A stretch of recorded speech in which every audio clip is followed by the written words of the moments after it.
Wake up, gamers, because you're listening to the big thing to mention with Dan and Bob Video Games. Sigil up, gamer. Shame Cube. Chris Wolfhard. I'm gonna wrap my console in a binder. And Dr. Aggro. Now you're playing with portals. Here on GigaBoots.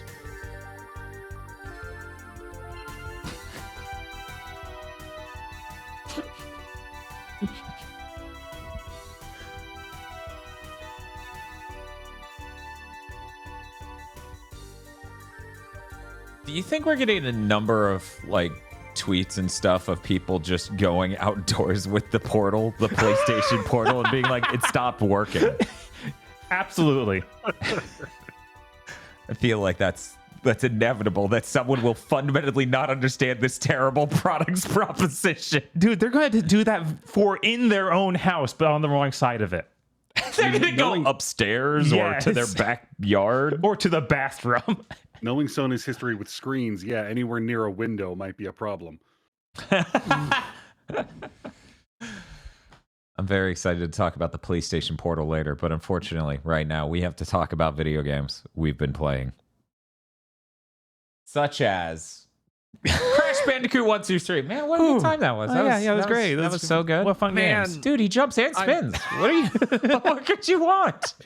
Just from experience, I can look at you guys playing and be like, oh, this controls a lot fucking better than that remake. I better go put these on the Mister. Yeah, I actually immediately went to play the remake after this, and I'm like, one, really jarring to go from one directly to the other. Very, very jarring. Two, still tolerable. Like, I wasn't dying constantly because of remake shenanigans, but it was just, you know me, I care about input latency. The input latency is way better on the original running on a Mister. So it was a less enjoyable experience for me immediately because of that. Yeah, just watching you play it, I could tell it just did not control as well. Like, you can just see that. Yeah. I had an awesome time playing through Crash 1 through 3, though. That was great. We rarely, for a Friday stream, get to play 3 whole video games that we all enjoy. Right, and none of us had actually played Shu 2, which was kind of crazy. So we even kept our usual bit up of exploring unexplored territory for us, and 2 was good. I was kind of surprised. When your demo for a demo disc is an ice level, that is concerning. Yeah. I did not think that was going to be a great time. I was like, well, I'll enjoy 1 and 3 enough to carry the whole stream, and if 2 is bad, that's whatever. That's just going to be a little bit of a No, it was good. It was really good. Man, that sure is, I guess, Naughty Dog's best trilogy of games.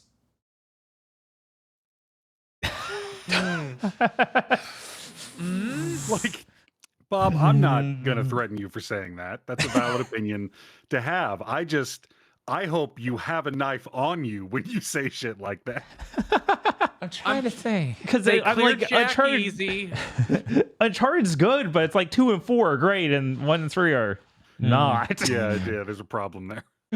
Yeah. 3 is like if you have a really expensive ice cream, vanilla ice cream, that's Uncharted 2. Mm-hmm. And then you have like the same brand but way cheaper. That's Uncharted 3. That's true. Go all the way down to store brand. Yeah, no, that's your Winn-Dixie ice cream carton. What if we do 2, 4, and Lost Legacy? Does that count? Is that a trilogy? I get it. Yeah, it feels like cheating, but at that point, sure, that is a pretty great trilogy. Yes, if you just pick 3 random games, you can make some pretty great trilogies. I can connect some dots. We can figure this out. That's the trilogy that has what is it? It has Chloe? Druckmann, but it also has the other guy as the directors, which 3 does not. That's true. So doing That's 2, true. 4, and that. 1, 2, and 4 is also a valid take because 4 is just the exact same plot as 3 again, but they didn't fuck it up colossally. It sure is. It's really bizarre playing 4 and just be like, I went to play 3 after 4 and I'm like, oh, it's literally going for the same sort of emotional core as 3, but doing it well at all. Oh man. Yeah, Uncharted 3 sure isn't about anything. Uncharted 3 is about how he was once young and Sully was once not enormously old. That's it. And then they have to stop the supervillain from getting the magic gas. It makes you hallucinate things in a very specific way if you drink it, but not if it gets in your eyes. It's the entire cast yelling at Nathan to stop being a video game protagonist because he's a real person, and me sitting in my chair going, "Why are you trying to make this lame?" Yeah, that sure is like a late 7th gen thing where everybody got really up their own ass. And it's like, well, the personality traits that would make someone an exciting video game protagonist also would make them insufferable on a personal level. And I'm like, good thing I'm playing a game and not trying to make friends with the person in real life. Someone's playing video games out there and they're like, I don't know, I just couldn't see myself hanging out with Super Mario. He just doesn't seem like a very friendly guy. He kills all those turtles.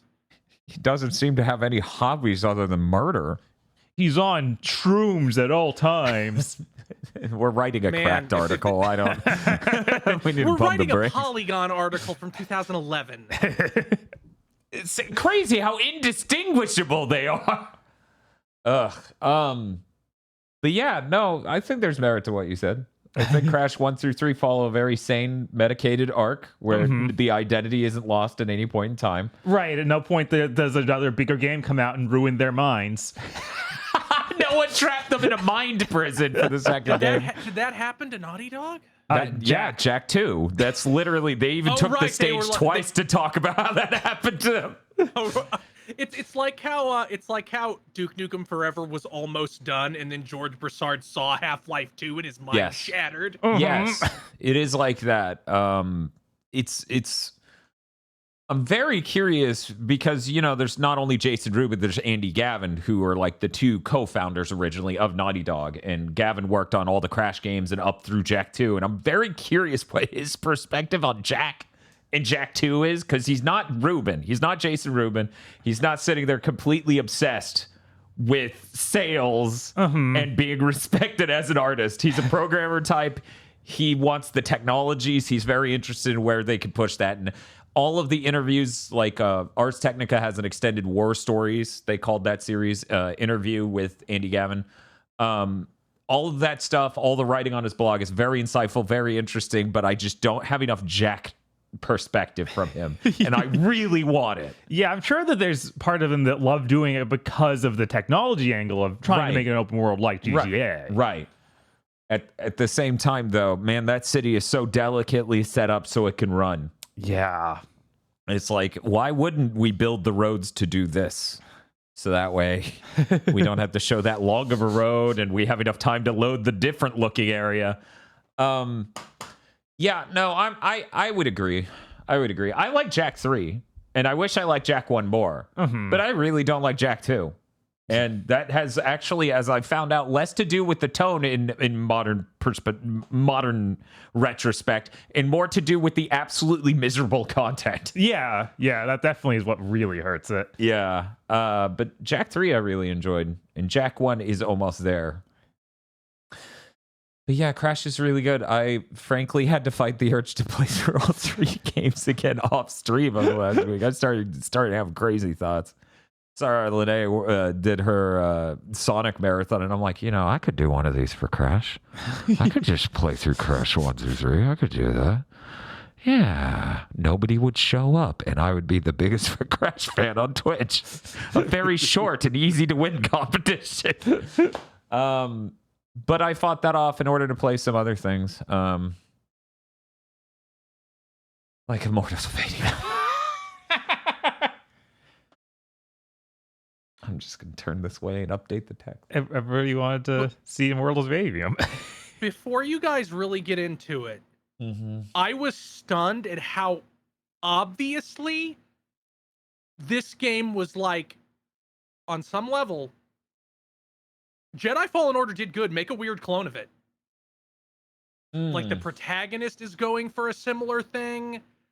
They have characters in similar roles. Like they didn't get the actress from Fallen Order, you know, who was also in Forspoken, but they got another black actress to be the mentor character. it's kind of structured the same, just from a first person perspective instead of third person. It feels like they went, this was our win. Our single player games need to be this. If that comes out that happened, I'm going to lose my mind. Because I am looking at the game that's here, and every moment, you go and watch the first few hours of the stream. We're literally trying to... So is this a Metroidvania? Do they want us to come back to these areas? They built things that we can only reach with new abilities, but the way this game is flowing is clearly not interested in us actually revisiting these areas because we ride a zip line to the next thing it wants us to do. Mm-hmm. It's such a weird game. Yeah, I don't know. Did you revisit those areas? Kind of. Maybe it's just authenticity. Like, yeah, why would there only be grapple points after you get the grappling hook? That doesn't make any sense. That is not a way to design a video game. Devs just don't care about that shit anymore. Like, in the first Tomb Raider, it the map flowed back into itself. And in 2 and 3, they don't do that at all, but there's still places you can't get until you get later abilities. So they literally want you to use the teleport feature to go back to these early areas with no prompting and do these shit things. That just seems like, no, we don't have to try.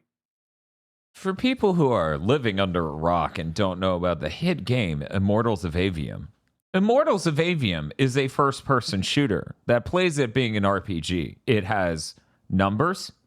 It has numbers that make me feel deeply frustrated as hour after hour it gives us a thing and it goes, hey, what's up? 1 more damage. 1 out of 95? That's what we're doing? That's what I wish I was playing. I wish modern games would come out and be like, hey, I'm an RPG and these numbers matter like they do in Ring Fit. Your competition shouldn't be a fitness game. In it, you go through pretty... it's hard to describe because, yet again, it felt split between a linear game and a Metroidvania because, yes, we went back through old areas a couple times, but we're not going back to the volcano. Probably not. There's nothing down there that we could have gotten. Now, in the main hub world, on random rocky roads that go between different areas, there's shit out there. Yeah, I think that the idea is they've made a hub area, and then that's going to split off to these different single playthrough mission sort of things. Yeah, and every fucking magic's a gun, basically. There's only 3 guns, though. But there are also Furies. You have to count the Furies, which are just Halo guns. Instead of normal guns, they have okay, so you know what the Needler is, right? So there's a green magic called the Green Fury. It has a name, but fucking I don't care. I think it's Torrent. You cast it, and it has homing ability slightly. And it's not good enough. It should be better. There's a whole skill tree that gives you 3% more of this and 5% more of that.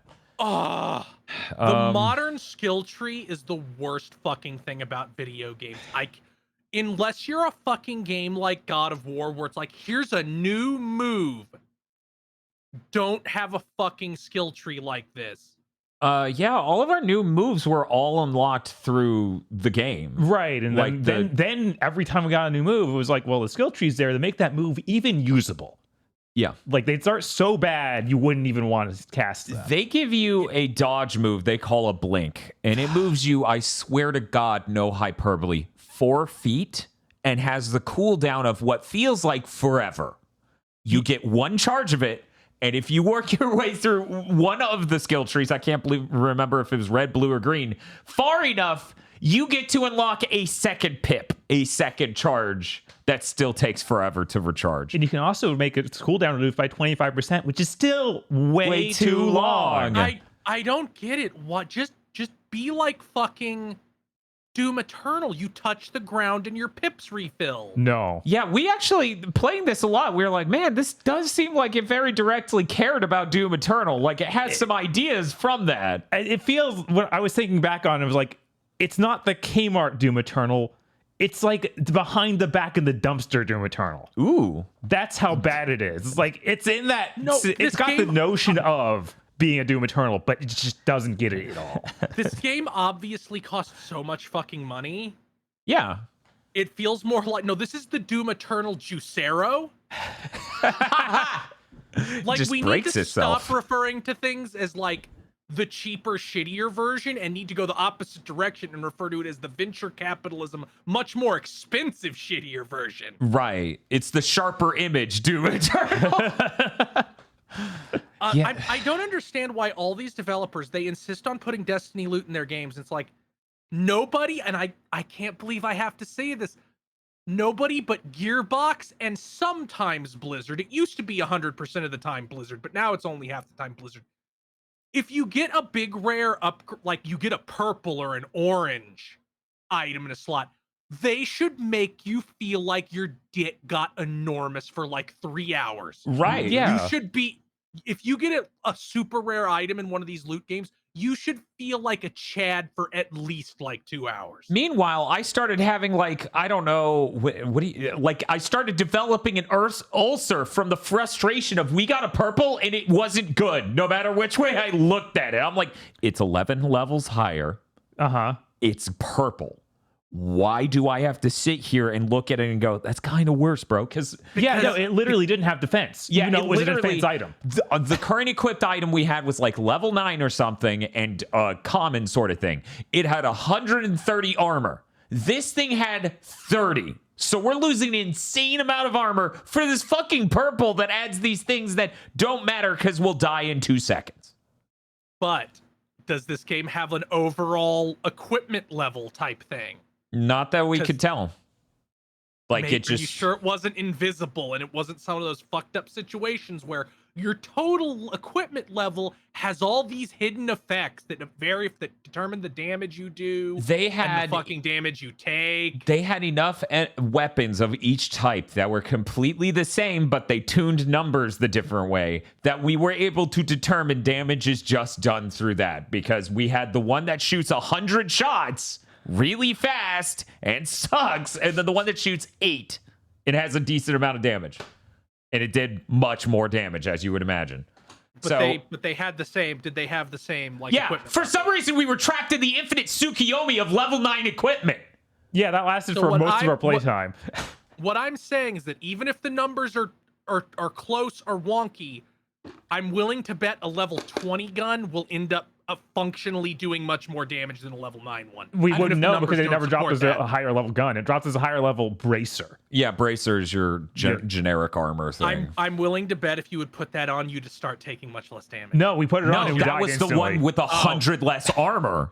Then I don't know. It sounds like they just fucked up in every conceivable way with this game. The numbers Yeah, that just on sounds like a computer spitting out random gear stats. that's what it felt like too, because when we get our first purple, it shouldn't be like, would you like to die faster? Yeah, even Destiny has a more R-toward take on that of like, no, this drop is customized at all. Like some designer looked at what the stats should be for these guns and they make sense. So that way the gun feels good at all to begin with. And then from there it feels even more amazing. Yeah.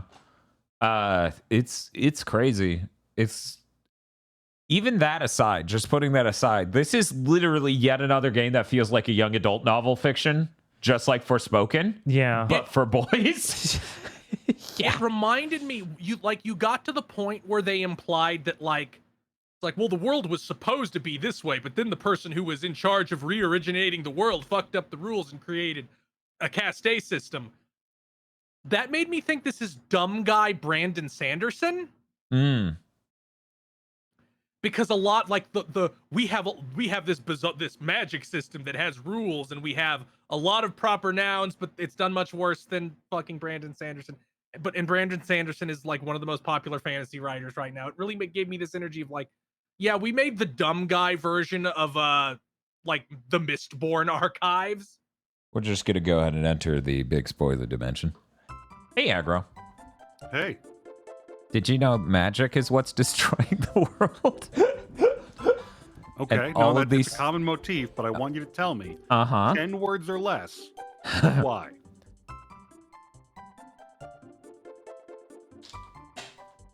Where's he going? I'm leaving. I can't do that. I can't do that. Bob, Surely Why it's is not magic destroying the arbitrary, world? right, Bob? It is. Now, are you sure just like you haven't found out because you didn't play the whole game? Or are you pretty confident they're not going to tell you? I'm pretty confident they're not going to tell us. The magic is causing the hole, and the hole's getting bigger. We have to stop using magic to stop the hole getting bigger. The hole? I think it's called like the rift or something, but it's literally a giant hole in the ground that's expanding. It's in the ground. Yes. Fucking dumb guy spiral nemesis. Fuck off. So aggro. Mm-hmm. There's a lot of important conversations with a lot of heated emotions and deep introspective thoughts in this game, such as maybe the Everwar is just a part of human nature, and we cannot stop the Everwar, which is done with magic, which is destroying the planet. That's sad. Who is the Everwar fought against or amongst? Everyone.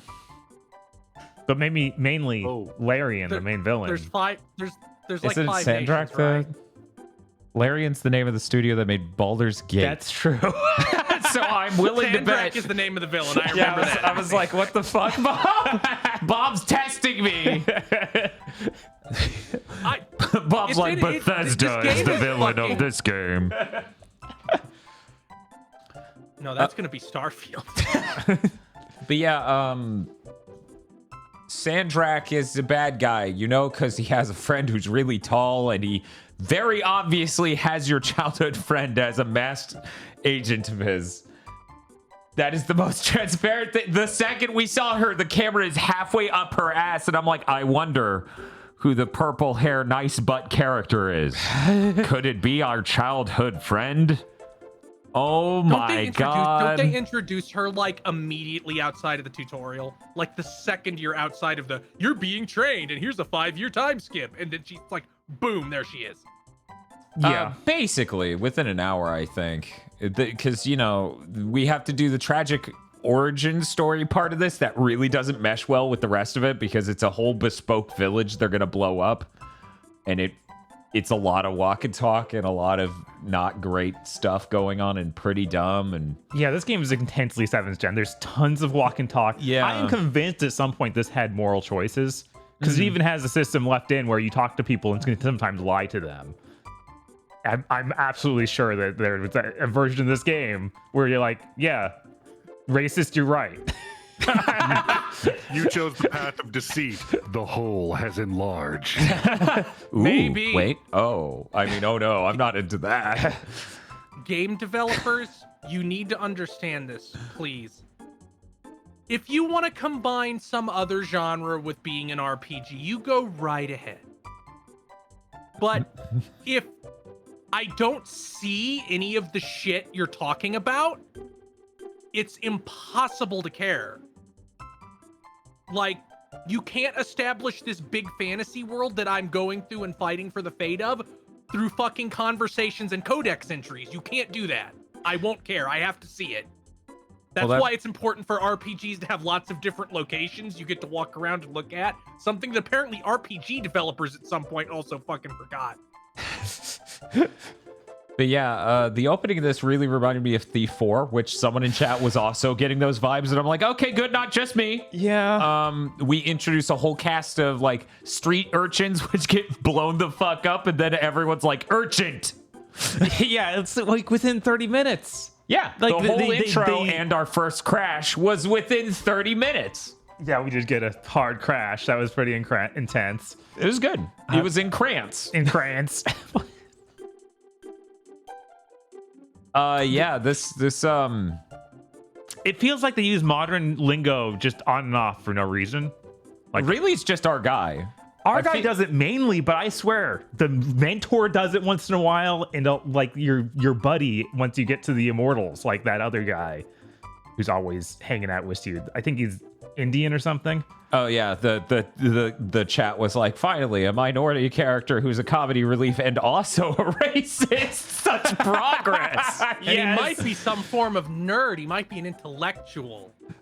Yeah, I liked when you found the bridge that you clipped through 100% of the time, so you had to jump over the spot and haul ass. Like, the bridge will take me if I don't run. It'll take me. Yeah, that was a lot to deal with as I just slipped through a solid fucking bridge, and I'm like, There was a crack in the board. even this? I can't even have this. There's a hook shot in this game, aggro. And there are icons that are like, you should hook shot to this thing. And I'm like, okay, let's do it. And I'll hook shot and it'll connect and then it'll disconnect immediately. And I saw the clip. At least 20 times. At least 20 times this happened. And they're psychotic because they can't even just be like, well, you can re-hook shot it. It has a cooldown for hook shotting the same icon again. Yeah, no, I saw that and I wanted to die. Grappling hook is one of those features where if it's not 100%, you cut it. Mm-hmm. Yeah. Like, done. There are enemies in this where you have to let me explain something, okay? I think this is the best way to do it. There are 3 colors enemies come in, generally speaking. It's red, green, and blue. You have 3 magics, red, green, and blue. And at random, because there's no design logic that makes you know for certain which ones are which, you will have to color match your ammo type to the enemy. Right. Not every blue enemy needs blue ammo, but some of them really do, or they're not going to take damage. Yeah, there's no signifier for this. They don't have some different health bar look or anything. It's just literally this blue guy is invincible to everything except blue. Right, you find out by shooting your insane shotgun into his face and him going, nah. And you're going, oh, right, wait, are you yellow? What do I do here? I don't understand the... I get it. I get making a weapon have a function and then having enemies that in their behavior and design are more suited to be dealt with that function is difficult. The solution is not to color code them. And I'm still willing to give Doom Eternal shit for this. Those DLCs that have enemies that are like, use this one thing and nothing else are the worst part of the game. Yeah. Sorry, I just see in chat. My favorite part was when Pat on Wooly's stream just wait. Yo, I'm watching GigaBoots play Avium. This game looks like it sucks. See, it's important that we play these things. Otherwise, it's literally no one. No one will. Literally Yeah. Why would you? Yeah, okay, I've covered all the things that you could understand a game carte blanche being made and coming to the wrong decision on, but let me get into the things that are just 7th gen weird shit rising from their grave to be designing this. So we ran into an enemy type that is invincible. The puzzle is shoot them enough where they kneel on a pressure plate so a door opens and then you run to the door. We did it, what, 10 times? That was the entire stage. Oh my god. Raven for Musashi does that once as part of the tutorial. I was like, wait, is this Lords of Shadow 2? Wait a minute. Hello? That was so much to deal with. You don't expect that to just rise from a game in 2023. Hey, I've got an idea for a level design. They took it to a whole new level, though, because check this out. There were 2 pressure plates, but only 1 enemy. So we had to figure out to make them kneel on the lower pressure plate and then stand on the higher pressure plate and then do a cool dashy punch through the gate before it closes. That was it. It was great. That was... You know, we play a lot of bad video games in life. But it's always special to come across games where you didn't just not accomplish this. These are solved problems, guys. These are things we know how to do and that we already know to not do. Like, right. There is literature available for your perusal to warn you to not do this shit. Did you know drowning kills you? Oh, yeah, we know that because people already drowned. Whatever, I'm going to test that. Yeah, there's a whole lot going on here, and here's the most condemning thing I could say. I don't enjoy any aspect of this game. There's not one part of this game that's like, this is sweet until it stops. No. I don't enjoy traveling through the environments. That might be the worst thing. Yeah, I don't enjoy the story because, oh my God, it is like comedy writing for a young adult fiction based movie adaptation bad. Yeah, it's literally like the worst of the MCU. Like it's Josh Whedon core for every single character. It is nonstop with that shit, and it's really a lot. And they even try and do dramatic things, and at the end of it, they like look at you, wink, and laugh at each other. Like that's how bad it got. Yeah. This game is like, it gives me clinical depression, because like this is the perfect game that is like, games now take too long to develop to even be reactionary. Like they can't be developed in, oh, that game came out and is real popular, let's make something like that. Because games take 6 years to develop. But they're also so expensive now, they can't take any risk at all. And the fusion of those two facts creates Immortals of Aveum, a game that can't have any idea at all. Like, it is the circumstances of its birth forced it to come out a smooth, featureless ball that somehow doesn't bounce. Yes. Yeah. Somewhere between an egg and a ball of dough, you just hear something soft crack inside and it doesn't bounce anymore. How'd they do it? So I guess that's enough spoiler talk about Immortals of Aveum, unless you want to. No, there's nothing else. Okay, great. So I'm gonna put that away, and now I'm gonna introduce the chat and all the listeners to the current most terrifying element of my life. I don't know that. I don't know that Armored Core 6 is showing up on time tomorrow. It has become a mystery. Sigil up, gamers! So You're gonna get to find out the conclusion to the Everwar. Finish the fight. Nobody else is gonna. It's so true. Oh my god. So either there's going to be a delightful Armored Core 6 stream where we all go, oh, thank god this franchise has been missing for 10 years. It's so great to get them putting so much money and care and technology into it. I love Armored Core. Or we're going to be in Immortals of Aveum eating the mashed potatoes at Golden Corral, plate by plate. That's enough talking about Immortals of Aveum. Unless, Bob, you could get a last comment in here. They sure to design every single gauntlet to have a cool cursor thing that is an aimer, but you cannot aim down the sights. Oh, yeah, because you're wearing a magic gauntlet. And as you may or may have not seen, it transforming to the other ones looks terrible because of FSR 2, and it just becomes a fucking mess. But the metal prong that comes off that obviously should be something you do a look down, aim down sights through, you can't.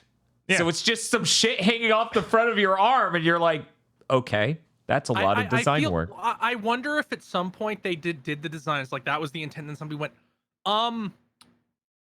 arms don't work that way. Right, that's what I was thinking too. Right. Because of course the way they would do it is they would have it like shoved directly in front of you and do this. It's like, sir, you turn into like Doom 1 where the gun's coming out of your chest. Yes, right. Wizard elbow. Is that what that is? Technically, the whole thing could pivot and it could make it work like that, but that would require more work. That would be a different design. That's why they're always drawing perfect circles on the ground. Oh. It's kind of like one of the spirographs, but it's their arm. Oh man. If you're out there and you bought Immortals of Aveum and you're enjoying it, sound off in the comments.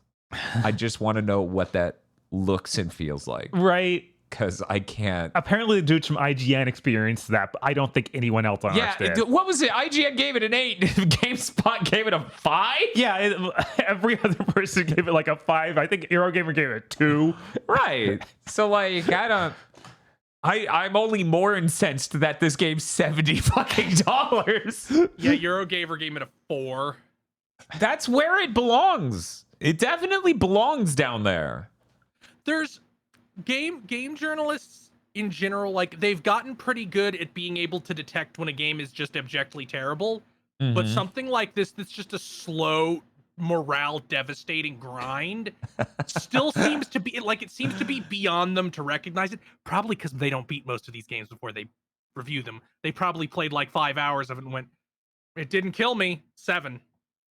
See, this is funny. The whole concept of not beating a game before you review is absurd to me because we beat a game every fucking Friday. Right. Yeah, I don't know, man. I don't know. All I know is I can't enjoy it, but you know what I can enjoy? Walkabout mini golf with my friends. Hey, Aggro, did you play Walkabout mini golf? I hope so, because if you have a memory of that happening, and I have a memory of that happening, it would be best if that had actually occurred. So, Walkabout mini golf is the VR mini golf game that has the Island of Mist in it. Whoa, whoa. I'm so glad we did the fucking sound bit in the video redemption for that fucking crash stream. It also has like 5 more levels than I thought it did because I was misreading the menu. So Yes. how many times are we going to have VR games where a person on this podcast completely misses an entire menu of levels? Yo, guys, there are 22 songs in this fucking game. I thought there were 5, and it was already my game of the year. Yeah, that was an incredible moment as I take Aggro to what is baby's first level. You know, it's a pirate island sort of couched in this is how a mini golf course would be made in this theme. Mm-hmm. And it seemed like Aggro didn't know about this and those other levels on that first page. But yeah, Walkabout Mini Golf is really good and actually has really good online and it's crossplay. All you do is type in a name that you want the room to have.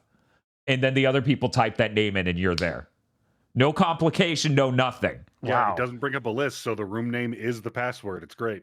Yeah. Huh. So that's awesome because that means I could even play with viewers and not need to friend everyone. Mm-hmm. And mild acquaintances elsewhere.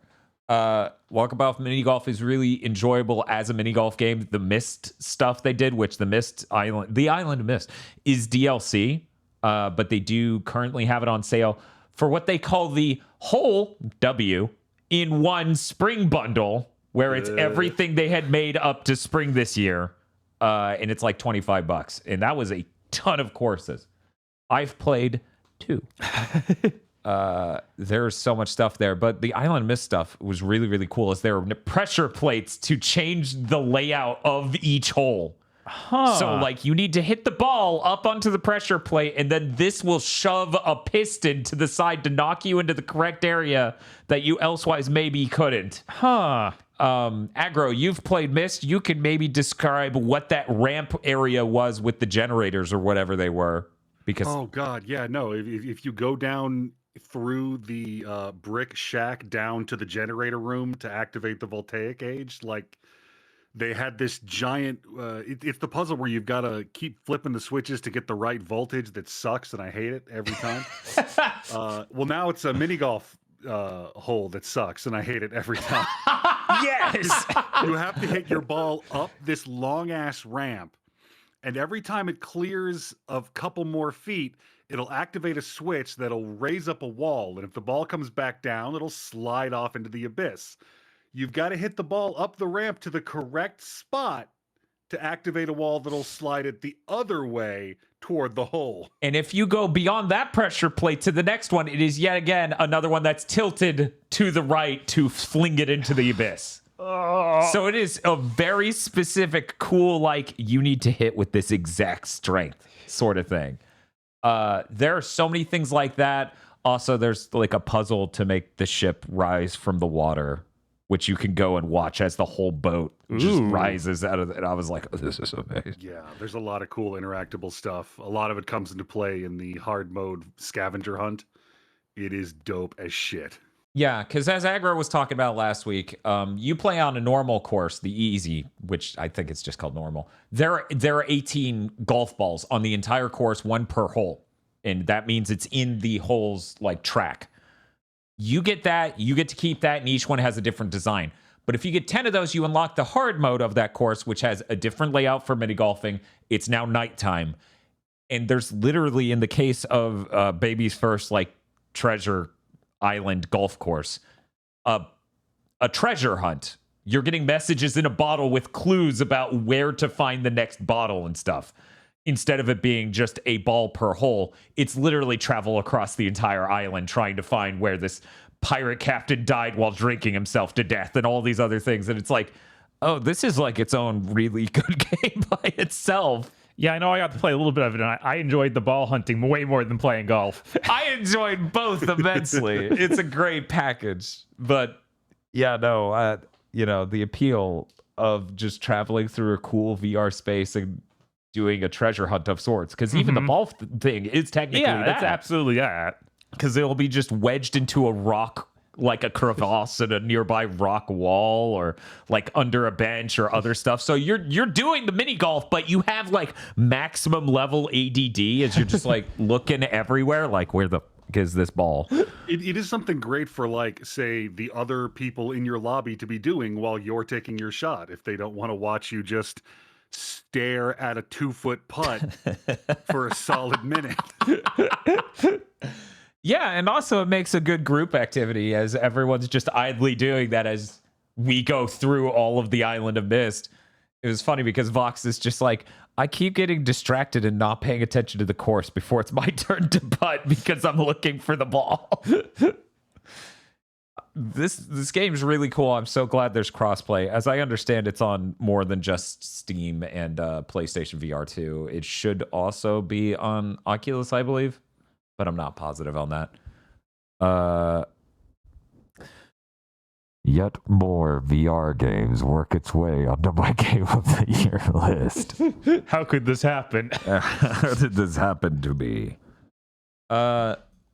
The appeal of VR there is so specifically strong, in the being in the environment is cool enough. Like just looking at this neat lo-fi island with the strong geometries that you would expect from like somewhere between a PS1 and a PS2 for the art, like the sculpt of it for this island and the strong angles and the way it reflects light. It looks really cool, but it just being there feels really impressive and it's really neat. And as a design for these like golf like courses, they are pretty fucking spot on mini golf, but with OSHA violations, because you wouldn't build them in the ways these are going. Because it's like, yeah, like the 18th hole on the starter baby island is this massive, you're going down the entire island, and each time you have to hit your ball into this tiny crack, and it will go down ramp after ramp, working its way down. And I'm like, there are not enough ropes around this area. There aren't handrails going down these stairs. You would have to do so much to make this okay. I feel like it just would not, someone would die.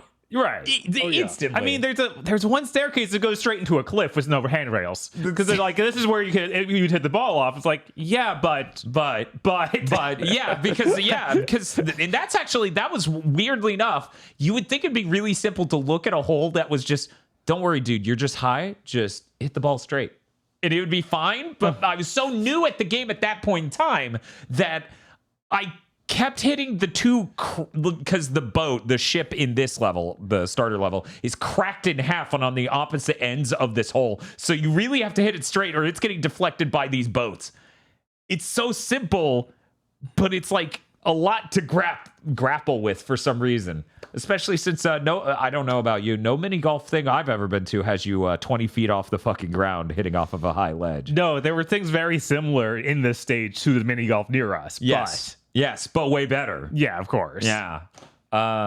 This thing's awesome. And yes, I too, much like this viewer, get the urge to play mini golf IRL right now just to be like, I need to compare my skill at one versus the other. And it's like the physics in this game are really rock solid. Mm-hmm. Like, I only saw one glitch out happen, and that was with my club, and that ended up with me getting an eagle, so it was cool. Yeah, it was really good. I think it lost tracking on my backswing, and then so I just had this zero shift from two different points in space, which transferred momentum to the ball, which skipped half the course and landed it in the hole. I'm like, what the hell just happened? Replay that aggro. So he hits the button and then he reappears where he was and does the exact same thing. And I'm like, that's amazing and bullshit. This game is really good. There are too many games now. Officially, there are too many games because I still want to play this more. And Firewall Ultra came out at 10 a.m. today, which means I didn't play that shit. Right. 10 a.m. I'm fucking asleep. And then also Armored Core 6 is coming out tomorrow today. In a few hours for digital orders. Or next week for me. I hope I don't have to sigil up tomorrow. But I'm really looking forward to playing that. Firewall Ultra, that is. And there's so many fucking courses in this thing. So frankly, I'm already getting more friends. I'm like, hey, I know you own VR. You need to get this golf game. You need to play the golf game.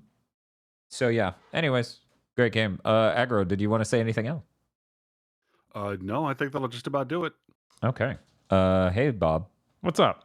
What have you been playing? I was able to play a few other things, so I played more Final Fantasy 12. I thought you were going to say Fortnite. No.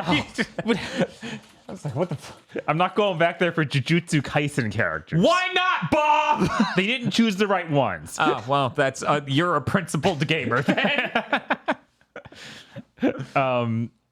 Man, I think I'm hitting like a midway point or so in this game. Final Fantasy 12, that is, not Fortnite. Where they decide that the game should be hard, and the only way they can think of do that is literally every enemy can shoot you with every stat effect, and they're more stat effect than any other Final Fantasy game. Oh. It's awful. I got through that dungeon and was like, I think I'm just gonna stop playing. Because maybe that dungeon was just the status effect dungeon. I mean, maybe, but it was like Marlboros I get.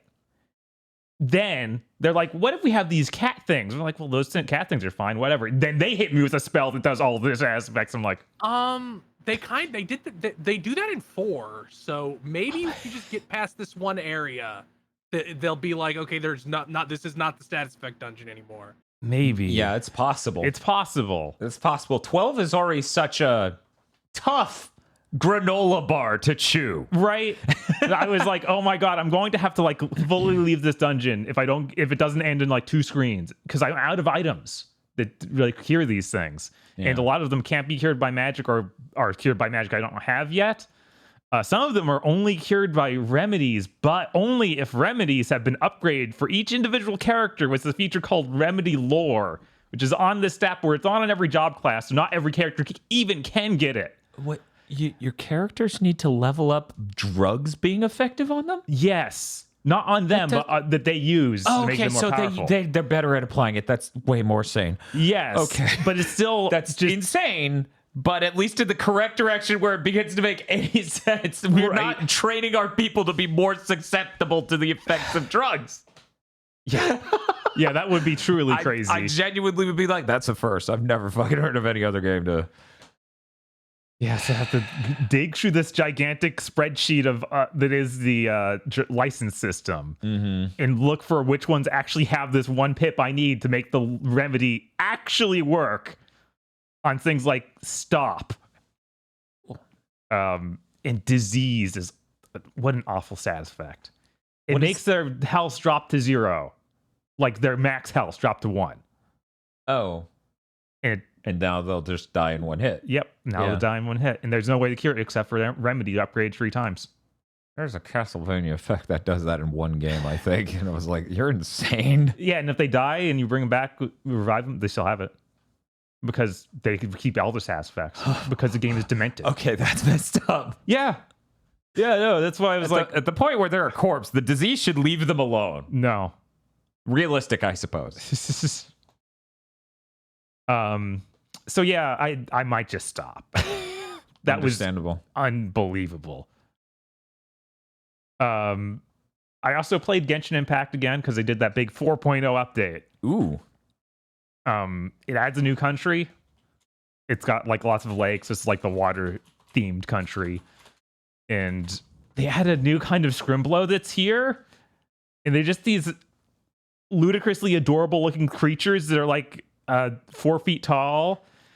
And they're like, yeah, I've been living for 100 years. I'm still quirky, though. Everything's so zany. What do they look like? Do they look like a specific animal? Or are they some hideous little Imagine if My Little Pony stood on 2 legs. Oh! I don't want to do that. That's just take 3D model crane back. You don't have to imagine, Dan. Yeah, I can send you no, many that's fine. I don't want that either. Hey, Bob, do you have a slightly less horrifying way to describe it? No, I really don't. I should have grabbed pictures, I guess. Yeah, I'm really curious, and I have no idea how to even look it up. Okay, wait. I think Jesus Christ. I would say they look more like rabbits. Maybe. Do we have a? Let me try and get a picture of it. Yeah, try to post a picture so that way I can see it, because I need something to get that out of my brain. Oh, they're a French folklore thing that they adapted into Genshin. I found a picture though. Okay. All right. They are called Melusines, Yeah, I think is how you would say that word. I'm seeing that pop up in chat a lot. Oh, Bob, I can sort of understand where you're coming from. Sorta. I would still not use such strong language. Yeah, it's just something about the completely flat nature of their hands and feet. And they have like a combination of like a rabbit and like a sea angel. Yeah. The more you know. So they're weird. But this adds full underwater swimming. Yeah, they wanted to beat that 7 Deadly Sins game to the market with it. They sure did. Genshin keeps on winning. It feels surprisingly good, and they even add a lot of mechanics around it. Like, you don't start out with any attacks underwater, but you run into enemies that you can like absorb the abilities of. So I found like a crab where I was able to get a move where I could make a shield, and then I could also make that shield explode outward and break, or that could be used to like solve puzzles like breaking walls and stuff like that. And there's a manta ray that gives you a slashing projectile ability, and that's used to like cut down underwater like seaweed and stuff to make pathways. I was like, oh wow, they actually have a lot of ideas for this. That's cool. And then I ran into an underwater like side quest, and it still has the Genshin writing of, man, you sure did write 12 pages for what should be one. I'm like, oh, this is interesting, but I'm so tired. This is the point where like I have started to see like artists I follow who play Genshin all the time be like, Paimon needs to shut the fuck up so the story can move. Again, it's not just Paimon. Everyone says too much. But we've heard enough from Paimon, because Paimon's been there saying too much the whole time. But yeah, it's neat. You have to walk all the way out there if you want to experience it. I don't know if they unlock any waypoint for you automatically. I assume, are you caught up on the main story? No, not at all. I assume that if you were, they would like teleport you in there. Right. But yeah, I had to just walk over to that new country, which luckily you can do. I don't know how much the world scales to you, but it does scale up as you go. So I'm like max level and I can get out there just fine, but I don't know what level you need to be actually to don't get out know there if without doing that. I assume everything's scaled to your world level, so you're never below level. Mm-hmm. I mean, it's assuming that you level up your characters and don't just let your world level get way too high without doing anything to power up your characters, which would be insane. But I suppose you could theoretically do that. Someone out there probably did that. Who knows why or how? But that's really all I got to say about that. Oh, right. When you're underwater, Uh-huh. I didn't notice this for a while, but they put like a watery effect over your like butt. Okay. Like only your butt? Yes, it like just this one section. I was like, oh right, some of the girls wear skirts, so they don't want it just to always be an upskirt shot. Yeah. Even though China's very stringent about that. They even had to update some characters' costumes for that they made optional costumes here in the West, where it's like, no, they showed too much skin, take it off, like take it away. Which I think is really funny because like 80% of this game you're doing a glide, and the glide's already making your skirt fly up. Right. Yep. I just looked over and I realized I'm the only flesh tuber left. That's horrible. Why am I that horrible creature? You're right. I'll take it away. Okay. There we go. You're human again. I also was able to try The Last Faith, which is, we saw it at Summer Games Fest. It's a side-scrolling Metroidvania that's super inspired by Bloodborne. Like, it's literally just like, what if Castlevania was Bloodborne? And that's the whole idea. The beta's out. You can go sign up for it and try it yourself. When I did it, it's like literally immediately let me in. If I wanted to hear what if Castlevania was Bloodborne, I would go live on Twitch for 10 minutes. Yeah. But seriously, there's like, we got this. What makes Bloodborne Bloodborne? Well, obviously, we just shouldn't play music most of the time, and we do. It's just moody. Oh, so how is it like Castlevania still? Because your guy looks like he's inspired by a Belmont. Oh, cool. Great. And I'm glad that was the only thing that defined Castlevania. Mm-hmm. I hate every time I have to have that conversation where someone's like, no, I think this was a great Castlevania. I'm like, you never noticed the music was always great?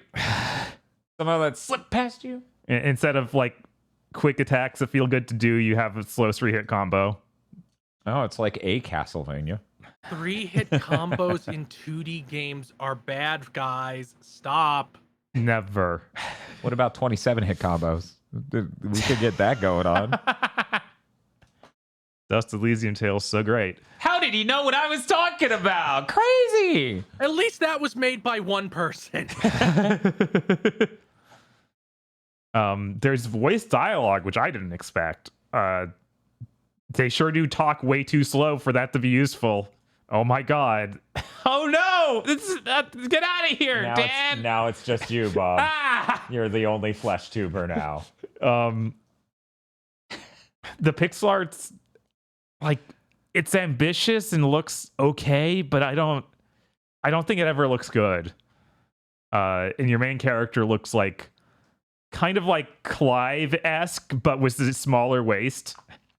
So he's got like the triangle upper body sort of situation going. Mm-hmm. It's weird.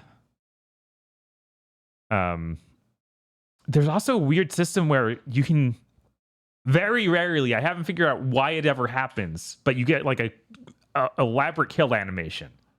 Like you'll get them down to 1 health, and then you can do like a crazy kill where he's like, oh, I'll grab their weapon and stab them with it. Like, what's this doing? Why is this happening only sometimes or ever? Okay. But if you want to try The Last Faith, it's a demo? It's a demo, yeah. On Steam? Yes, but you have to sign up. It's a beta. You have to like request access, and then they send you it. And then when I beat it, it's like, well, there's an extended demo coming. You sign up for that too. I'm like, what? I'm good. Yeah, No, I've eaten enough. If I'm interested, I'll go buy the game when it comes out. Not to cut off the segment on this, but did you know Honkai Star Rail had the technical test? It didn't have it yet. Oh? Yeah, that's something else I wrote into news. The Star Rail thing, it announced that the tech test is taking signups now, and it's signing up for the week. I don't know when that actually goes live, though. Okay. I saw someone say. Okay. Yeah, I'll check it again, but I don't. Okay. I signed up for it. Hopefully, I'd try it. I would like to play that game. Right? That game could be good. Hopefully, it doesn't have Genshin writing. Hopefully, they have a writer over there. It's okay. I'll play that game while also watching a YouTube video of Genshin writing. Then I'll go, wait a minute. What am I supposed to do? I also tried Shadow Gambit, The Cursed Crew, which is another game we saw during Summer Game Fest. You are making shit up. They also released a demo, and the game is out. But I didn't play the full game. I just played the demo. Shadow Gambit, what? The Cursed Crew. You see, it's a pirate game where you play as a cursed crew. Oh, okay. And you're like ghost pirates. You've been eaten by a crew. Yeah, I remember this one. I thought it was going to be a tactics RPG. Like, that's what I got from all the marketing and stuff. Uh-huh. I guess not. It's a weird, like, overhead perspective, real-time strategy game, but it's all about stealth. The amount I played was all just one character, and you're just trying to evade other pirates and kill them. as you make your way to something. Like, Oh. it's weird. It's all top-down perspective, and you just have to hide or tell your character to hide in bushes and stuff. And I assume it's going to get more complicated as they add more characters, but I didn't play enough to get to that. It seems neat, but it really wasn't enough to grab me. I kind of was going in expecting a completely different game. Right. Yeah, I get it. The perspective gets you an idea that the game is a certain thing. Mm-hmm. This is really weird. Okay. Yeah.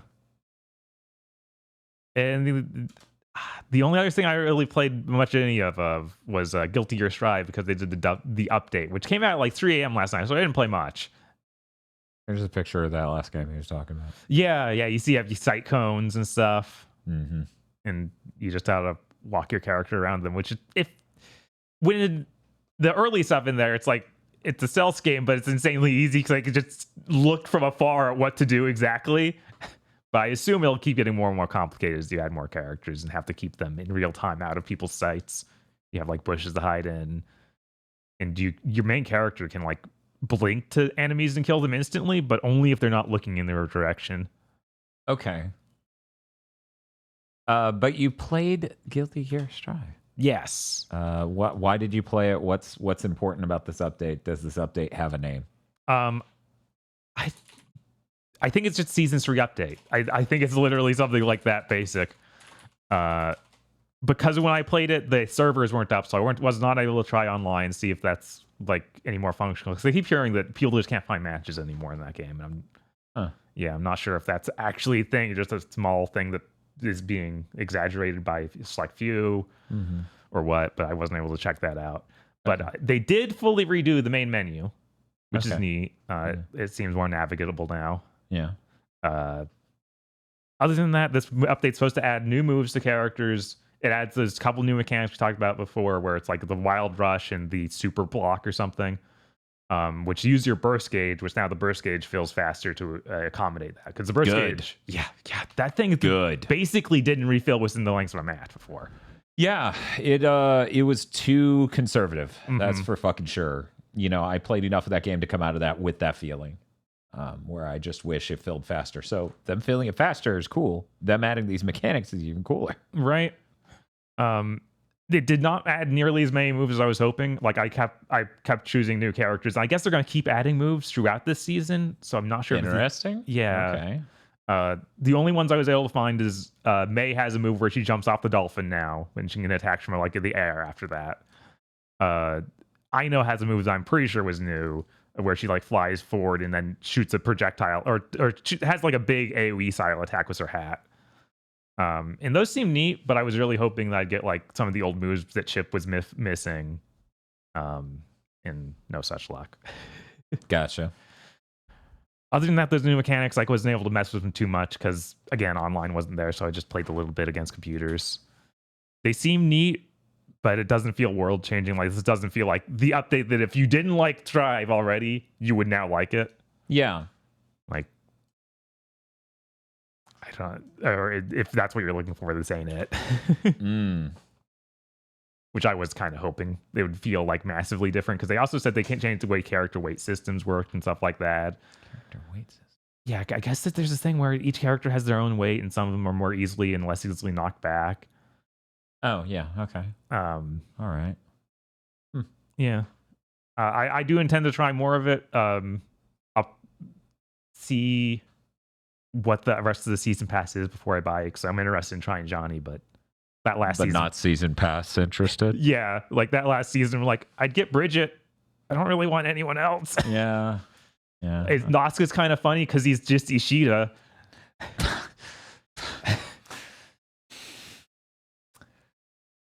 But did you play anything else? No, I think that was it. Okay. Yeah. This is becoming a fucking meme at this point, but I'm gonna say it anyway. So I've been playing Ring Fit Adventures. Really? It's true. No way. Believe it or not, I have been playing Ring Fit Adventures. I am on World 18. This game went longer than I expected. There's lots of funny moments that have been happening in this game throughout the plot and stuff, and absolutely cracked out stuff. I've been really enjoying it.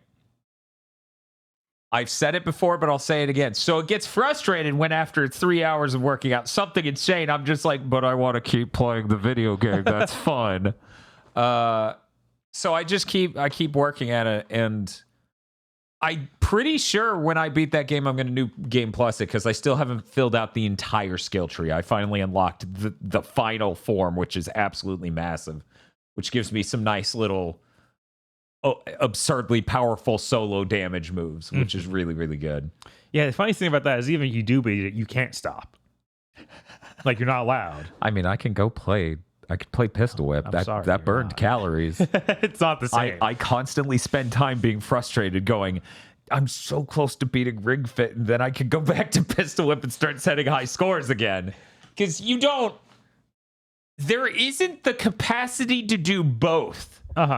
Because you have either exhausted yourself doing Ring Fit, and now you're not going to get as much time or as much of a fresh, body state to come into Pistol Whip to set higher highs. Or you've done Pistol Whip first, which has dampened your ability to go as hard on Ring Fit. It's very weird.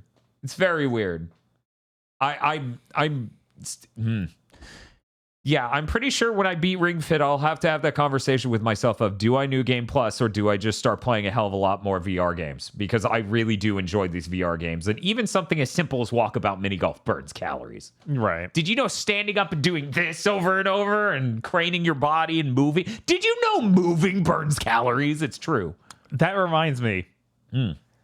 Walkabout Mini Golf's the most I've ever seen just completely lose track of your space in the room. Yeah. Like, for me or you playing it. Like, it was the most of, like, when you were playing it, you just walk over to my desk eventually. Oh, you mean us as a person losing track, not the headset. Right, not the headset losing track, but literally, like...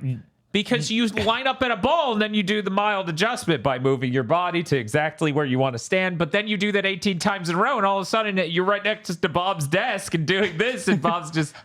Hey... Well, you're a little close. You probably don't want to swing into that. You probably don't want to slam your hands into my desk. I'm like, yeah, that's a good point. So of course I try to have the yoga mat out now consistently, even for Walkabout Mini Golf, because that gives me a sense of where the fuck am I in this room? Have I left the strip that is safe? I'm very excited to get a little bit more space for doing VR stuff and have it just be a nice large square. Right. That's roughly the size, hopefully, of the room scale VR experiences. Yeah, Walkabout Mini Golf is really cool. But I already talked about that. I don't get to talk about it even more. I don't know how to say I've really been enjoying Ring Fit in a novel way after this many weeks. So I'm just going to say I really appreciate all the different move types, how they interact, the challenges they're throwing at me. And I've spent most of this game being like, I will always change my move set to meet your weakness and have as diverse a thing as possible. And as the game started really getting serious with me at the end and having things literally beat the hell out of me, I'm like, I will drink a potion and then crush your leg weak ass with my arms. Because that's just what we're doing here in the last 3 chapters. Because when I hit an enemy and they're like, I'm weak to yoga, do the tree stance. And I'm like, I've been going for an hour. I would have struggled to do this from frame 1. This sucks. I'm going to drink this chai tea and wreck you with my abs. But yeah, Ring Fit's really great. I've been seeing a lot of people get into Ring Fit just from me talking about enjoying it on the podcast and stuff. For anyone who's interested in looking into that, even if you're not interested in doing that, we have a fit posting channel on the fan Discord where people talk about their normal workouts, their Ring Fit workouts, and etc., like walks, hiking, etc., using like smartwatches or whatever to track it. And it's been pretty cool. A lot of people in there working on their fitness. I feel like a jackass because I'm like, I played the video game and lost 30 pounds. But that's kind of like the exact thing I wanted to do. Right, so like that's the point. I'm accomplishing my goal of being a jackass. Good job, me. But that's it. I'm done talking about Ring Fit Adventures for the fucking 12th week in a row. Hey, Aggro. Yes, sir. What'd you play? I was dosed last week. Someone folded a pill and a slice of cheese and just shoved it in my mouth. So I've been playing a JRPG originally made for the fucking Vita. I'm sure you can't tell though. Buttery smooth 60 FPS now that it's on the PS5. I love that shit. What do I say about Legend of Heroes Trails of Cold Steel? This game has 9 characters that it introduces immediately. But it's fine because have you seen an anime? You know exactly who these characters are. Ooh. It's true. Although I got a little rug pulled because it was showing me all the characters and I went, okay, there's a green-haired glasses kid with a magic shotgun. That sounds awesome. You're going to be my boy. No. No. Yeah, sometimes they miss, and that character is definitely a miss. He's coming around, but oh, the fuck, that was a nut punch. That guy's an asshole. He's like the closest thing to like. I think Trails in general does a pretty good job of avoiding what I call persona writing, where every single thing about a character is defined by one event in their past, and he does not escape that fate. Is he the one you posted a screen cap from on Twitter? No, that is a different character. That's good. And that's a girl. Mm-hmm. So it's fine. That's how that works. That's the Orihime's friend type character. Uh-huh. I also immediately thought of her. Yep. So this might be one of the most mechanically dense JRPGs I've ever played. But it's equally deftly handled. So the ridiculous number of systems and menus and collectibles and currencies all just sort of intuitively work together and it's fine. Like every character has attack, arts, which are magic, crafts, which are not magic, but and they both they're their characters' unique like shonen anime attacks. Yeah, they're like skills, and they both use different gauges. And arts use basically MP, and crafts use a craft point gauge that refills based on different stuff, based on how you're. What do they call the materia that goes into your orbits? God, quartz. It's quartz, and it goes into your orbment. An orbment is basically like a fancy pocket watch that you put jewels in and it lets you cast magic.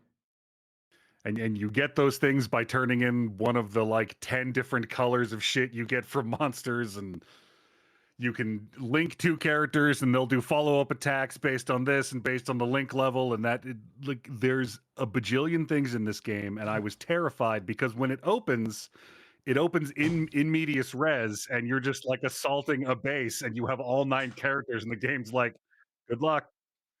Man, RPG was like mechanics. Good lord. Thank God. Yeah, Trails really does have a lot of mechanics that don't get overwhelming because they all combine really intuitively. It's fucking weird how well that fleshes together. Yeah, you get through like 4 tutorials and you're like, holy shit, that's all that shit in the beginning. I can do it now. That all makes sense. This is amazing. The art style in this game is very like late PS1 core, but cleaned up. The textures are a little nicer, and since it's running 60 frames per second on the PS5, it looks immaculate. This is right where I am talking about when I mean like, yeah, no, I want graphics don't have to be better. They can be a lot worse. This is what I want games to look like. This is charming as shit. Yeah. Yeah, no, I agree. Everyone that says it looks like a Vita game, I'm like, good. I always think of the car crash scene that I've seen posted from these games where it's unreal. Oh, that's not until Trails of Cold Steel 3, which gets an enormous visual upgrade boost from Trails of Cold Steel 1 and 2, where they have a car that needs to move, and they don't really know how that should look, so it looks like an invisible hand is just sliding it around like they're fucking playing with toys.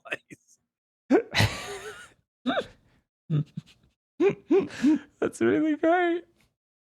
And I didn't check, but is Reen the same voice actor as the main guy in Valkyria Chronicles? Is Reen Sean Chiplock? Yeah, I thought he was. Rena Sean Chiplock. Yeah, which I don't know if his career goes back as far as Valkyria Chronicles. I don't think it does. That seems like it would be Yeah, I feel like he'd too be too far young. back. As I sit here and go, how do I know Reen is Sean Chiplock when I don't know a single fucking thing about Reen? No, Agger. Sean Chiplock was not. Okay. He In sounds Valkyria pretty Chronicles. similar, and the first thing he says in the game is, "All right, Class 7," and I went, "Oh God." Oh, right. Trails of Cold Steel is funny because every single voice actor in it blew up right after it. So you play any anime game made after it, and you're like, oh, there's a bunch of Trails of Cold Steel people. Mhm. Yeah, that no, makes sense. I've heard a few people being NPCs. The chick who plays your instructor, Sarah, I swore she sounded like Lisa Ortiz doing a Masato impression. And then I looked her up, and she's the Netflix Masato. Oh, That's really funny. Yeah, that makes sense. There are also some big voice actors in there, like Juices. I'm sure you've met him already.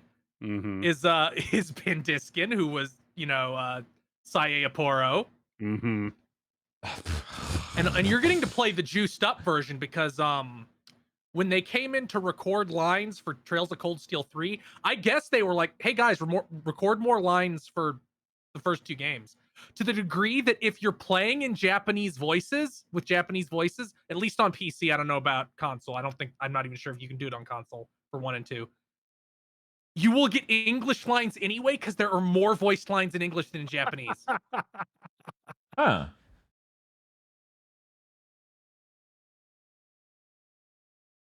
I did not expect this game to be as deeply healing to my soul as it is, because there's just something nice about going through a JRPG dungeon that is as linear as this is. Like it's not a single hallway, but it is a single hallway with branching paths. And then you go to the next And floor, and and like it's like the go this PS1 way and equivalent of that like 3 screens long, Mm-hmm. just like It's the old days. yeah. Yeah, that sounds better than those Octopath dungeons. Like, it's one big screen, which never really sat that well with me. I mean, there's always something to be said for the mental reset that is going back and playing a game from even just a generation ago. Uh-huh. It's also the balance between how important healing is in this game is interesting. Hmm. Because I played a lot of JRPGs and just ignored healing, and I've been fine because I just do more damage and the boss dies before I do. This is a game where the healing is potent and you fucking need it. Which is weird because it's split between characters' arts and crafts, and I can't Arts, not giggle crafts. every time I say Yeah. it. Oh, I wonder if that's intentional. It probably is. I would Yeah, assume. most Probably. likely. Yeah. Nobody ends up on that turn of phrase. With the way it's balanced so far, it ends up making every boss fight a lot easier than just a bunch of tough enemies. Because I can keep up healing and rinse a boss, and you give me 5 or 6 enemies in a fight, and oh no, action economy has kicked in, and I'm getting my ass kicked. Yeah. There is a lot of nuance to the combat system because it's one of those ones where they have like 6 difficulty levels, like 4 of them above normal. And I know that Sean Chiplock even streamed these games on the absolute highest difficulty, and he's like, look, I know the setup that enables the bosses to not even get a turn.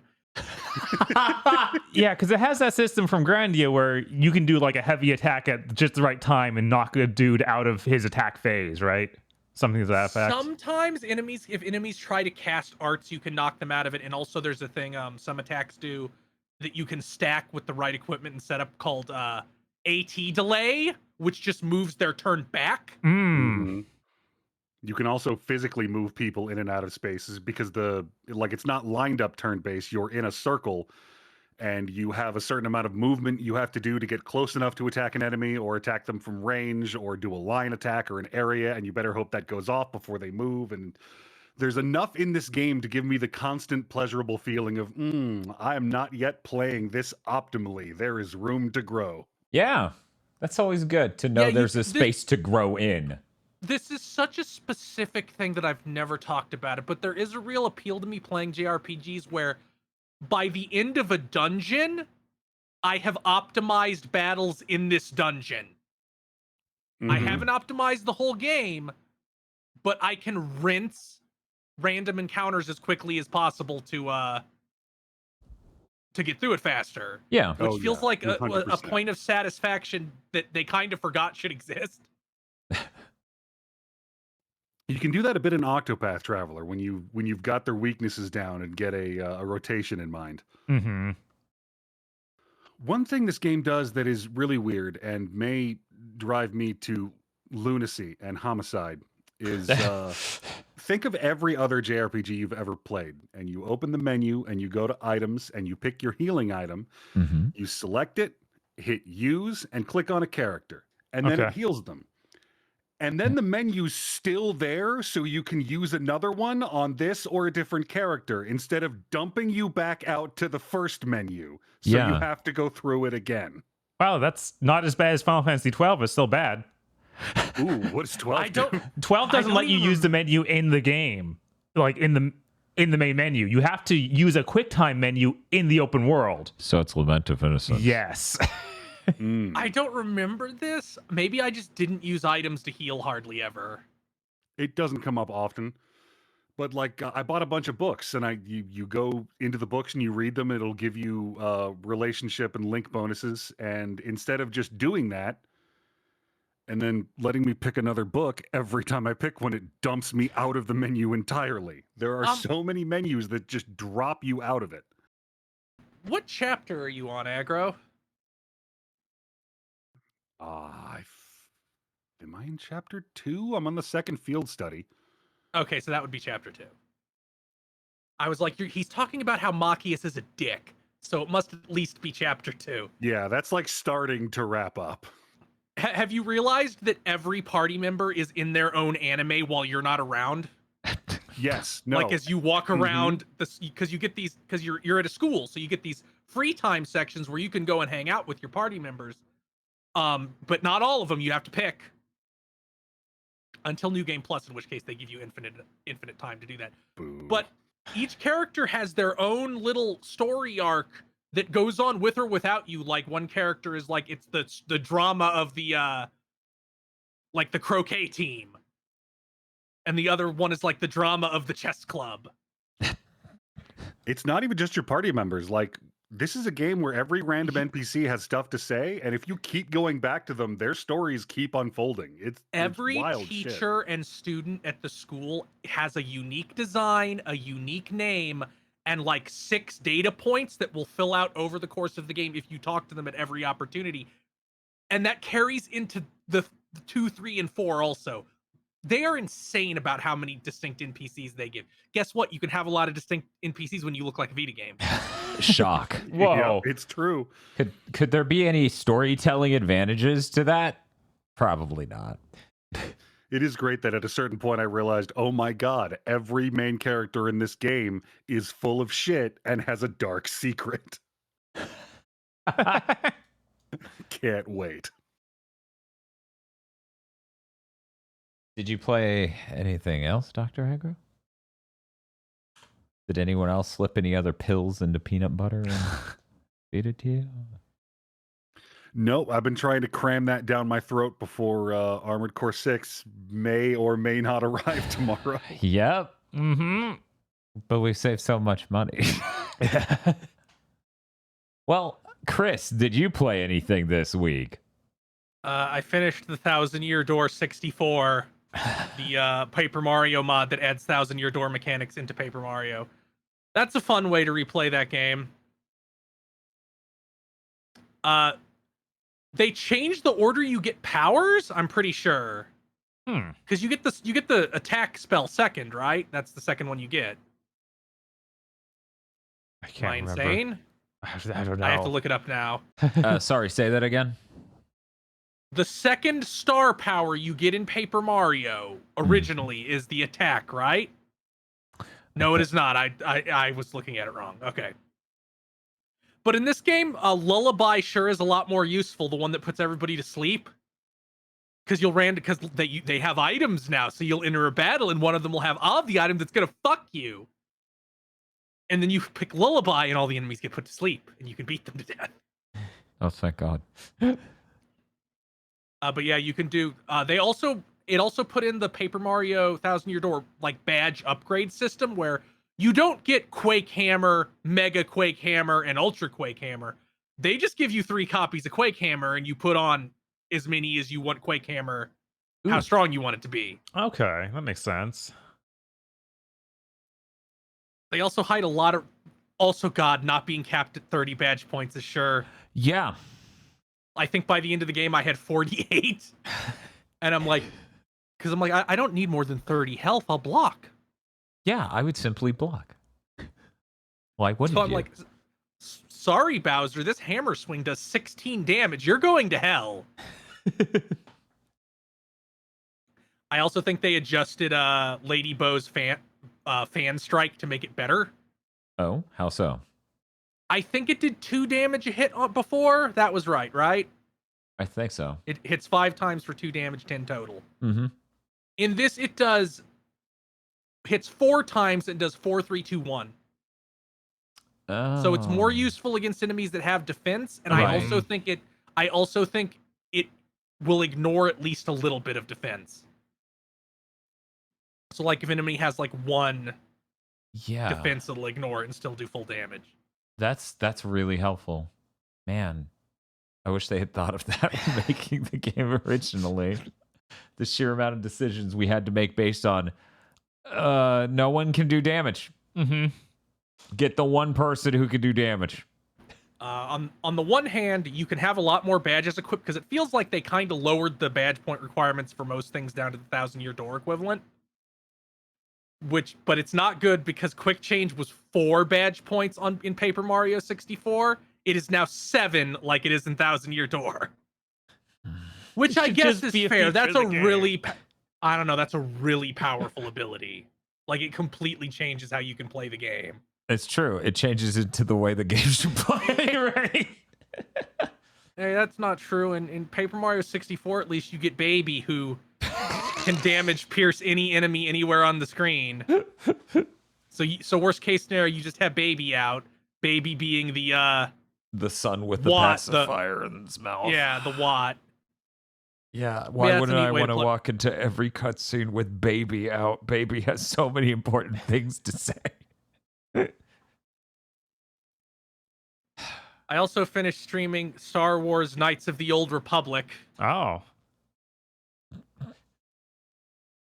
You know, this discourse pops up every so often about whether or not a game can age badly. Mm-hmm. And then you get some people saying, well, it didn't change if all of human society and history was in a vacuum and nothing else affected anything else in the world. The game, obviously, that's how the world works, right? I'm like, no, I'm sorry. And this is maybe the best case of that because it's like, you don't have good writing. Like, it's not fun to pick these dialogue options because they're also stock.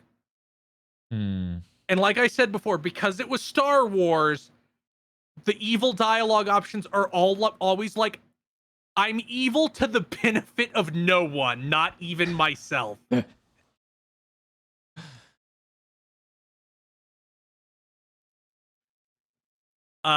So yeah, it was fine. I'm sure it was mind-blowing when it came out. It was mind-blowing when it came out because I played it pretty close to release. I also played it close to release and dropped it immediately. But boy, it sure has the worst final area in a game in a while. Definitely the worst in any BioWare game. Where they're just like, we're going to infinitely spawn enemies and send them at you. And I'm like, excuse me, you gave me an area to explore. What do you mean, like, doors are just going to randomly open and a fucking squad of dickheads are going to run in and take swings at me? Endlessly, infinitely. The whole point of these Dungeons and Dragons tabletop style systems is resource management. I can't do that against infinite guys. Not only that, the final area is too long, and between every floor, they have to cut to the villain who says nothing interesting.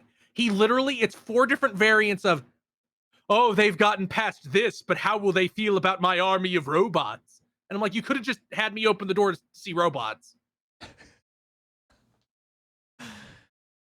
That always just reminds me of Final Fantasy VII Remake when you're going through the sewers and they have to keep cutting to the guy looking at you on the security cameras because they need to hide the loading and they want to have a cutscene. And they need to show anything but you in the cutscene because your outfit could be different from the pre-rendered video. Right. I'm so glad the PS5 has an SSD and we won't have to do that again. We won't have to. They might still do it, but we don't have to. So in every other BioWare game, every other one, if you want, you basically just pick the dialogue options that make sense to the outcome you want and you get it. Like there's very few, this person has a specific personality, you have to kind of finagle them, which is like, reaches its peak in Mass Effect where they just directional and color coordinate, where it's like, if you want to be the super good guy, hold up right. So in this, you have your sidekick Jedi character who is named Bastilla. She's voiced by Jennifer Hale. She has a stick up her ass and is the teacher's pet, following you the entire game, getting mad whenever you do anything cool or interesting. Don't worry, you never have to say a lady is voiced by Jennifer Hale if you're talking about a video game from around 2004 and you use the term she. So she gets kidnapped because your point is, okay, we have to stop the infinite Sith fleet coming from somewhere. You need to get the 4 pieces of the star map on these 4 different planets and go find the source of all these infinite ships and destroy it or whatever. So when you do 3 of them, you get kidnapped, but you get captured by the villain's big ship. Like you come out of hyperspace and the Star Destroyer's there. And you get tractor beamed. Mm-hmm. So during that, that's when they reveal the big twist of the game, which was so cartoonishly foreshadowed. I don't understand how it tricked me when I was like 14. where you are actually, because the backstory of this game is, the Sith, there were these 2 badass Jedi, Revan and Malik, and they won the Mandalorian Wars for the Republic, because the Mandalorians all united together and started a war with the Republic, and they were getting their ass kicked until Revan and Malik took control of the Republic forces and beat them back. Anyway, then they both become Sith and start raging war against the Republic themselves. So a strike team of Jedi get on board Revan's ship and kill him, supposedly. You're Revan. The player character is Revan. Oh my god. What? Which is really funny because like the first conversation you have with the first main party member in the game is like, I don't trust the Force. It's so fucked up. It could be used to erase someone's personality and memories. Basically unprompted. And then you immediately start having dreams of Bastilla fighting Revan on the bridge of the ship. So I don't understand how I was tricked, but I was when I was 14. Anyway, on the ship, they reveal you're Revan, and then Malik shows up, and you do a boss fight that's supposed to show off how big and strong he is, but you rinse him effortlessly. And then Bastilla says, you guys leave, I'll hold him off. And she runs through a door and an unbreakable blast door seals, so you cannot possibly go back and help her. Anyway, he turns her to the dark side. And normally you would think, well, if you're just a little bit nice to her and tell her to come back to the light, it'll work and she'll come back to the light. That's not how it fucking works in KOTOR. There's an invisible point system that every dialogue option affects. And if you have to get the point score above so high a number for her to successfully come back to the light. Otherwise, you just kill her. And I fucked around a little bit, not even much. A little bit. I took like 2 options other than the biggest light side one. And it was, I had to kill her. And you know what this big secret is? if you romance her, you almost instantly succeed that check. It adds so many fucking points if you're in a player romance with her that you almost can't fail, because you need 10 points, and I think if you're in a romance with her and say the "come back to the light, Bastilla, I love her," I think it gives you 6. And this is across like 15 dialogue choices. Right. Which means if you're playing as a woman, it's actually pretty hard to successfully bring her back to the light. Oh, I didn't even think you could choose gender in that. Huh. Yeah, you could choose in all those, but they didn't add any gay romances until Mass Effect 1. Or maybe it was only, I guess it was technically in Mass Effect 1, but it's in this gray area because it's only 2 girls, and one of the girls is from an alien species that is only women. And then they didn't actually have anything beyond that until Dragon Age. But yeah, I didn't think that BioWare would just be like, the only way to bring her back to the life is dick. Like, the light is dick. Yeah. And it's funny how BioWare has this real problem where if you kill a party member, they're like deleted. Like nobody else ever brings them up again. So I killed Bastilla and nobody even reacts to it.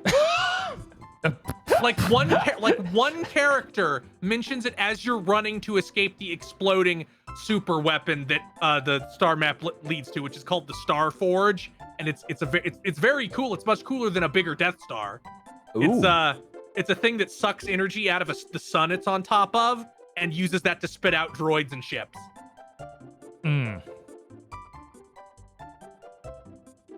So you do the really bad boss battle against Darth Malik. So who's wait, like, oh, it can turn energy into matter? Yes. I guess. Okay. Neat. Yeah, you beat up Malik in this final confrontation. He's like, you thought you won, but I have a secret. I captured all these Jedi and put them in stasis tubes so I can life suck them to refill my health. What will you do now, Revan? And then you go, I'm going to shoot the pods they're in with the destroy droid force spell and instantly eviscerate them. And just run around and destroy all these pods and then beat you to death again. There you go. Problem solved. That's how you do it. But Yeah. and then they just rip off the end of A New Hope for the end of this game. Where you're having the big medal ceremony where everybody gets a medal. I was like, is it the ceremony? It can't be that. That's pretty ludicrous. funny. That's pretty funny. Oh, this game has brown Yoda, Oh yeah, that thing was hideous. which because it's 4,000 years in the past, it can't be normal Yoda. He's only 900 years old when he dies. So they have Yoda but brown. He's brown Yoda. Great. Let's see if the internet and will one of bring the- it up one- if I type in brown Yoda KOTOR. Yep. Look at this hideous shit. I'm gonna put this And on what- the fucking over. And Foul one of the creature. Yeah. no, this isn't here or there, but terrible. one of the 3 Jedi masters at the local council that you go to is voiced by fucking Ed Asner. Oh yeah. So one of them is just Cosgrove. That's great. But yeah, Bastilla dying is not brought up at all. Like once it in the ending at all, she's just dead. No, whatever. She fell to the dark side and died. Look, they just know it'd be awkward to bring up. Yeah, I sure can't recommend you play KOTOR in 2023. You can't? No, I can still recommend KOTOR 2 because that still has dialogue options I think about to this day. Like the one where you can just tell 2 guys to kill themselves with the Force and they will. Always a good choice in Western RPG games. Absolutely. That's my favorite shit. It's the only one I always pick even when I'm doing a light side playthrough.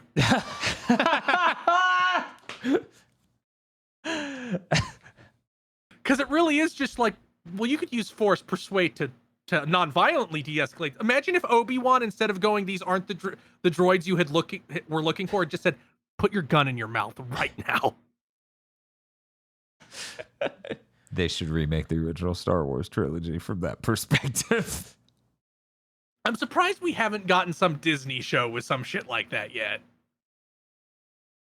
But then it would be played for laughs And they'd be like, ha ha ha ha ha ha ha. And I'd be like, what the fuck? No, it was cool. Yeah, but they could rip off the Jessica Jones Netflix show. Great. Hey, a lot of art is reactionary in the sense that it's made in reaction to something else. At least corporate art.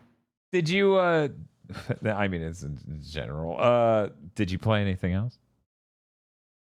I played a little bit more of Trails into Reverie, but I really got distracted by various things. So those two things are all I played. You know who probably played some games this week? I don't know. Who? Yeah, who? My wife, Eleanor. No, wait, the Podlords. Oh my god. Whoa.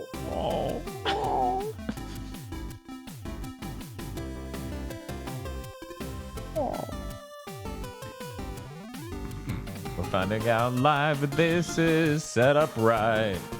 And I guess it is this time. Yes, that's right. The Podlords.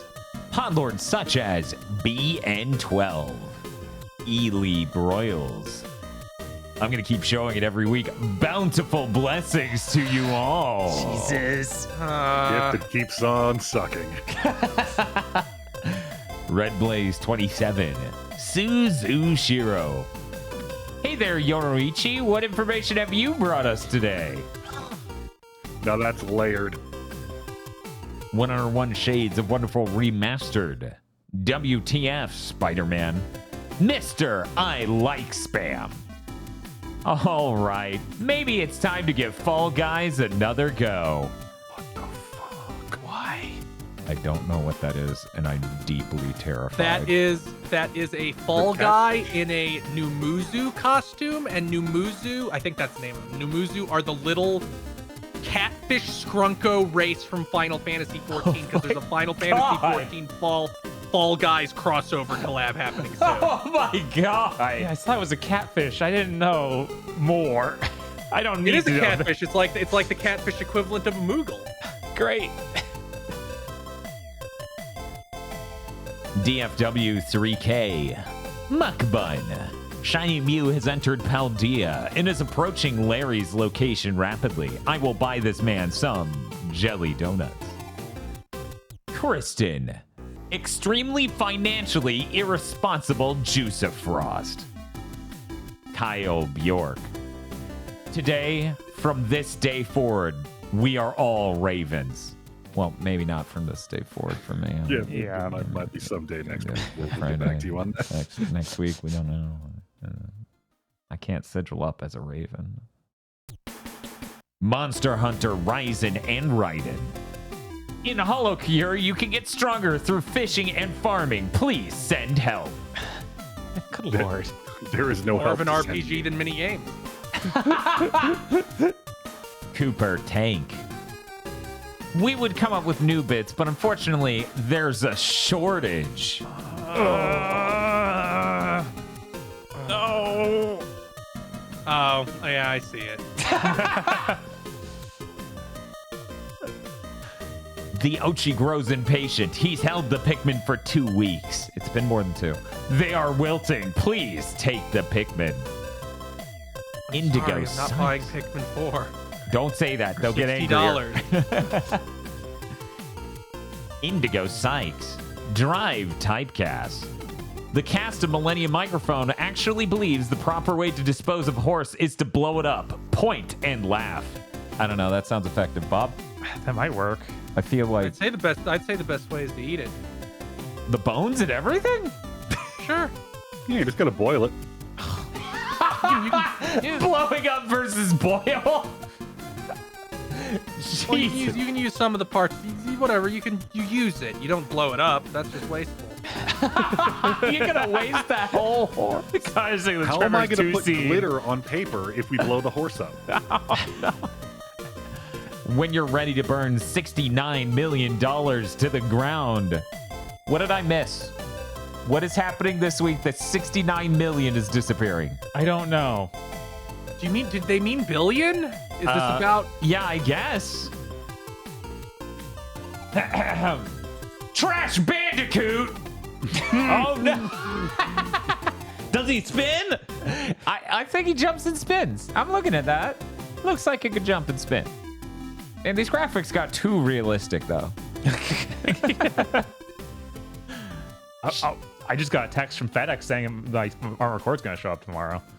And they say he's coming back from the gas station with cigarettes and a gallon of milk. Yeah, it does. Wow. I hope it's not one of those things where it's like, it'll get here at 9 p.m. Yeah.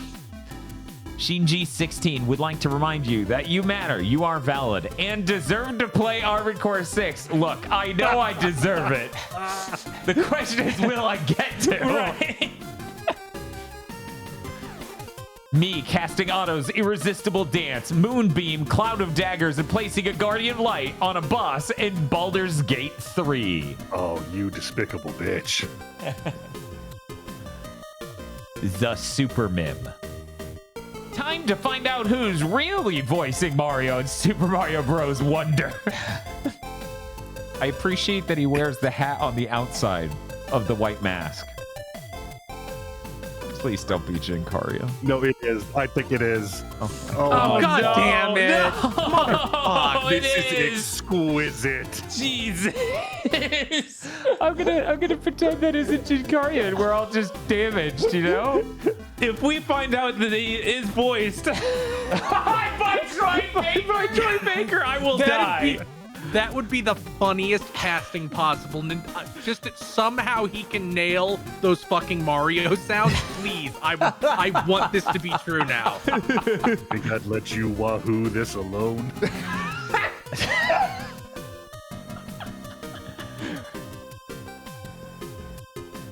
Sarlene. Timothy Pfister has started episode 6 of Umineko. Please read Umineko. Wow, you're already 130 hours in, only 70 more to go. Bearded Joe. Cleochrome. Krunglespum.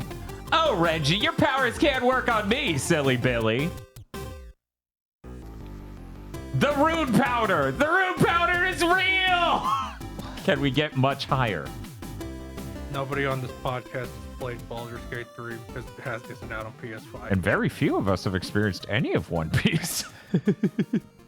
Also, we got to talk about brightness elements being like, this is an all white background, and I can barely see this man's face. We would like to announce that with the retirement of Charles Martinet, that Chris Pratt will be taking over. Shigeru Miyamoto. There it is.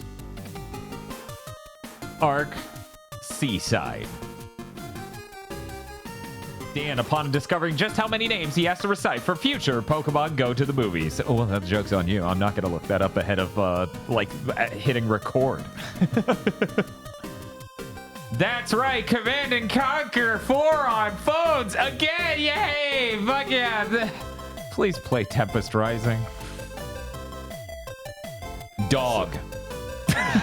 Yeah. And Saber but evil? What? That Ooh. was That's my complicated. evil mom. She's It's still a taco complicated. those, right? I don't know. I'm Maybe pretty the sure tacos yes. turned her evil. Oh, The- did the she have one- a Diablo taco from Taco Bell? She could have had a Diablo taco from Taco Bell. I do very appreciate how Fate Grand Order has all these evil versions of servants they introduce, but then they have to keep bringing them back for like comedy shit, so they have to give them really bizarre character traits. Thank you very much to our Podlord. Thank you, Podlord. Thank you, Podlord. Thank you, you, Podlords. And if you'd like to become a Podlord, you can go to our Patreon at patreon.com/gbpodcasts. For as little as $5 a month, you get access to many benefits, such as early access to Chugging Bleach and Pokemon Go to the Movies, our 2 monthly anime review podcasts. You also get commentary tracks whenever we do a Cursed Content Club, which is every other month at least now. And you get a patron exclusive show every other month where we watch a good thing and talk about that, called Blessed Blunt and Blub. You also get various other benefits, extended content when such things exist. You also get an entire movie, Isolation 119, which we may revisit sometime in the near future, because a lot of people hear me saying this and then don't go seek it out. Yep. So Isolation 119, a stellar film about a man getting a tax write-off. Subscribe soon to be right there at the ground floor for the commentary for X-Men Origins Wolverine, a movie that has a final 30 minutes so insufferable it gave all of us cancer. That's patreon.com/GB podcast. And if you don't have any money, it always helps immensely to tell your friends. Rate us on Thursdays. Rate us with a T on your podcast app of choice, or like this video on YouTube and leave a comment right now. Patreon.com/GB podcast. We had a really exciting product announcement from the last week, and I kind of want to bring that to the front, if that's okay with you guys. Xbox found a way to do their own version of the blades that Sony's doing that they did 2 generations ago. They have a new solution. It's very clever. It's this. You just then you put your console in the shame cube. Oh, wait, no, this is slightly different from the real GIF. Bob, would you like to explain? Is this your news? Yeah, sure. Okay, explain the Xbox wrap. The Xbox wrap is a bizarre, cardboard box you put around your console that is seamed around certain things. Like the ones they announced so far, you can get a Starfield one or a camo one. Why is it camo? Why is that the first one? Well, there's 2 different camo ones. Does that help? No, that actually doesn't. That's kind of insane. That they You know why it's camo. You know who their base is. Right. I'm going to pretend I don't, though, to maintain negotiations. These things are $50 for the Starfield one or $45 for the camo ones. The Starfield one comes out October 18th, which is still a month after that game, right? What? Yeah, Why is it taking that long to print this binder? I don't know. Yeah, it just looking at the GIF, it's like this is a cheap school binder with that thin plastic cover. Yeah, what's up with this minimalist Starfield motif and not crazy space dolphins and Lisa Frank shit, like a real Trapper Keeper? Yeah, real Trapper Keepers were cooler. I can't find this GIF. I think Polygon had it. It was on a lot of the major news sites that posted about it. Huh, interesting. Okay, because their own posted doesn't. Weird. Oh God, it is a Trapper Keeper. Yeah, I never had a Trapper Keeper. The first time I ever heard of one was South Park. What the fuck is he talking about? This weird book that has all these features and becomes a monster. This doesn't make any sense. Yeah, I remember them being a thing, and they're like, I think I had one back then because everyone had one back then. Except for you, Chris, and we all laugh at you. Let's see. The camo ones don't come out until November 10th. Okay, so here's the actual Shame Cube GIF of how it goes into this thing. Look at that shit. That is a Trapper Keeper with magnets. Yeah. How much is this? $50. Is that a magnet? Are you sure it's not Velcro? I'm pretty sure it's magnetic. Yeah. Yeah, that looks like a magnetic pad, because if you look at the backside, there we go. It's got that pad where if it's Velcro, I'm gonna scream. But it looks like a plastic that would have a magnet inside, and if it isn't, I'm going to scream. But $50 fucking dollars? Yeah, $50. That looks really tacky for $50. It does. I have to wonder if it looks better in person, but I can't imagine it doing that. I imagine it looks way worse in person, frankly. Yeah. Look. The people with 3D printers will be cranking out these for whatever design you want within a month anyway. I can't wait to get some unbelievably weeaboo one. People with construction paper and a box cutter will be cranking these out. Right?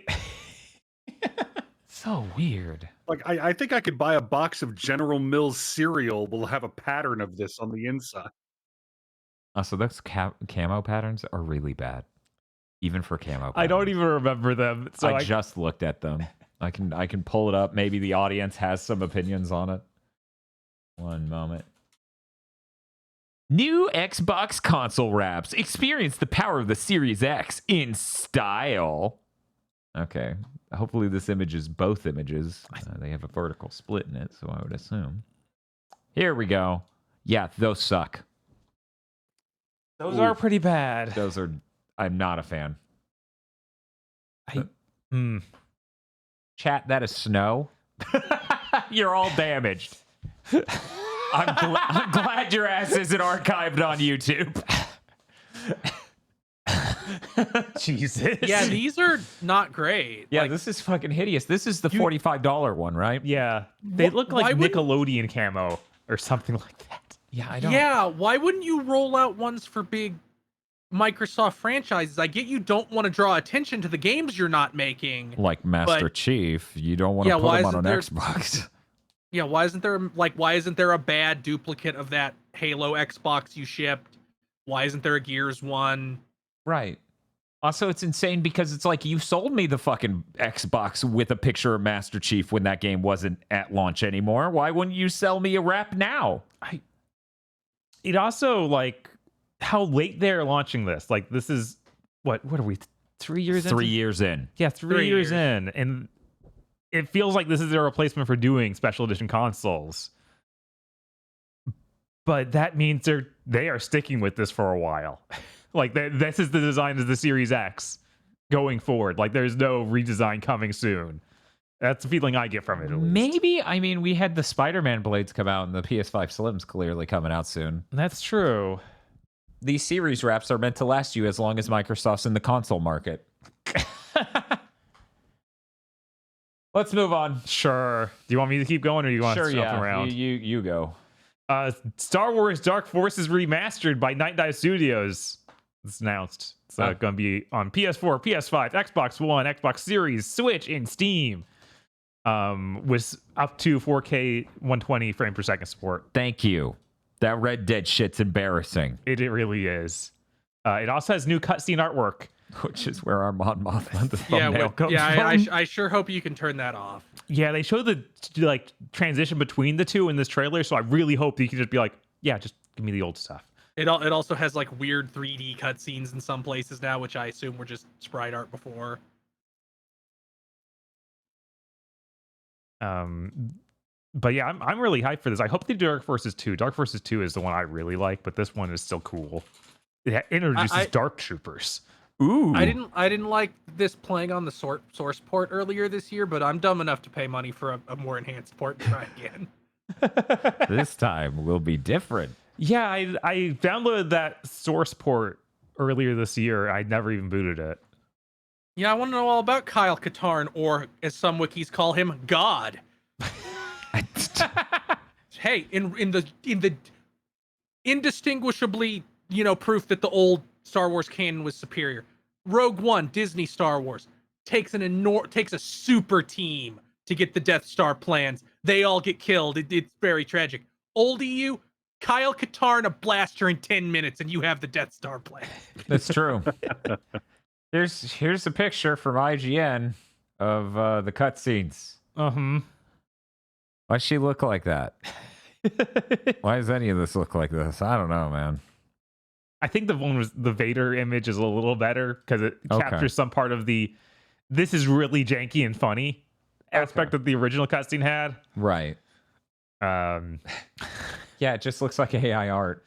It does have that feeling, and it really does. Bob, do you have any other Night Dive news? Yes, I do. They're also doing Turok 3 Shadows of Oblivion. That's fantastic. I just need all 3 Turoks remastered. A game I just didn't know existed because I played Rage Wars the year before this and thought that was 3, but that was just an arena shooter. So I never played another one after that. This one actually has story, though, unlike Rage Wars, which was just trash. Okay, one moment. I need to see if I even knew about this. That is fantastic. Oh. Yeah, I guess I thought Rage Wars was also 3. Right? This was released in 2000 on the 64. Oh. So. Oh. Yeah. I'm very interested in this, though. Right? It looks neat. Glad they just skipped Rage Wars. I would have been fooled again. And it's like, I guess there's no Turok. Are you sure they skipped Rage Wars? That might have already been remastered. Maybe. Let me type it in and see if the Steam link or anything comes up. Okay, no, I'm not seeing anything. Oh, there's a Game Boy Color Rage Wars game, Bob. Why? Maybe that's the good one. Maybe. But how do you even depict the gun that bores a hole in someone's head and juices their brain? I don't know. In a Game Boy Color. I don't know. How do you do that? You don't have enough colors for all the juice coming out. Let's move on. Sure. Persona 3 Reload. We have a date for it. It's February 2nd. It's also going to be $70. That's not a good choice, but Atlas has always overcharged for their shit. Always. Back on the 3DS, when it was like, here, our 3DS game is $50 fucking dollars. It's true. They always want to do it. This is also the day after Relink, so it's good I won't have any urge to spend that money. Mm-hmm. Not that I would anyway. I'd get a month of Game Pass because it's day one there. Oh my god, it's another one of those? I forgot. I was really certain I was interested in this, and then you just said it was $70, and I'm like, let me think back on every $70 experience I've had this year. Forspoken, Final Fantasy 16, and Immortals of Aveum. Yeah. That's a great taste left in my mouth by all of those. It's okay, 2 of those technically I got a code, but I just strongly associate that as what a $70 game is. Mm-hmm. Yeah, it's weird to see this like remake of an old game be like, yeah, $70. I know it's a fully remade game, but at the same time, like that doesn't feel great. You still get to course skip not. so much fucking time in pre-production. How fucking dare you charge 70? Yeah, that's gross. Is there any more expensive edition that is even bigger of a mistake possible? There's a $200 edition where you get a statue of Aegis, art book, and a soundtrack. And I was like, I just want the soundtrack. I don't need this robot girl statue. No, you love this actually. You need this. Yeah, that and it coming out days after Grand Blue is just like, man, I guess I'll be waiting several months. Also, I think this has a PS4 version. Is that also 70? Or are we now in the place where it's like, no, it's also for PS4 version? I don't know. Something charged 70 on PS4. Atlas is the unbelievably shitty company that was like, we're doing an upgrade for Persona 5 Royal to next gen consoles. There's no upgrade path. It's $70. Yeah. Was it 70? I thought that was still 60. Maybe it was 60. I think that was 60. Someone out there did charge $70 for a PS4 game. Was it Call of Duty? It might have been because they didn't want a separate upgrade path. Right. Okay, it's 70. You have to buy both at the same time. PS4 and PS5. There probably won't be a physical PS4 version.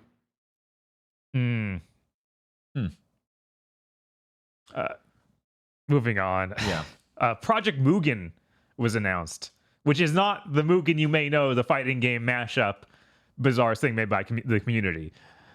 This is a Chinese super game from NetEase. The trailer looks insane. It seems to be Marvel's Spider-Man, but anime.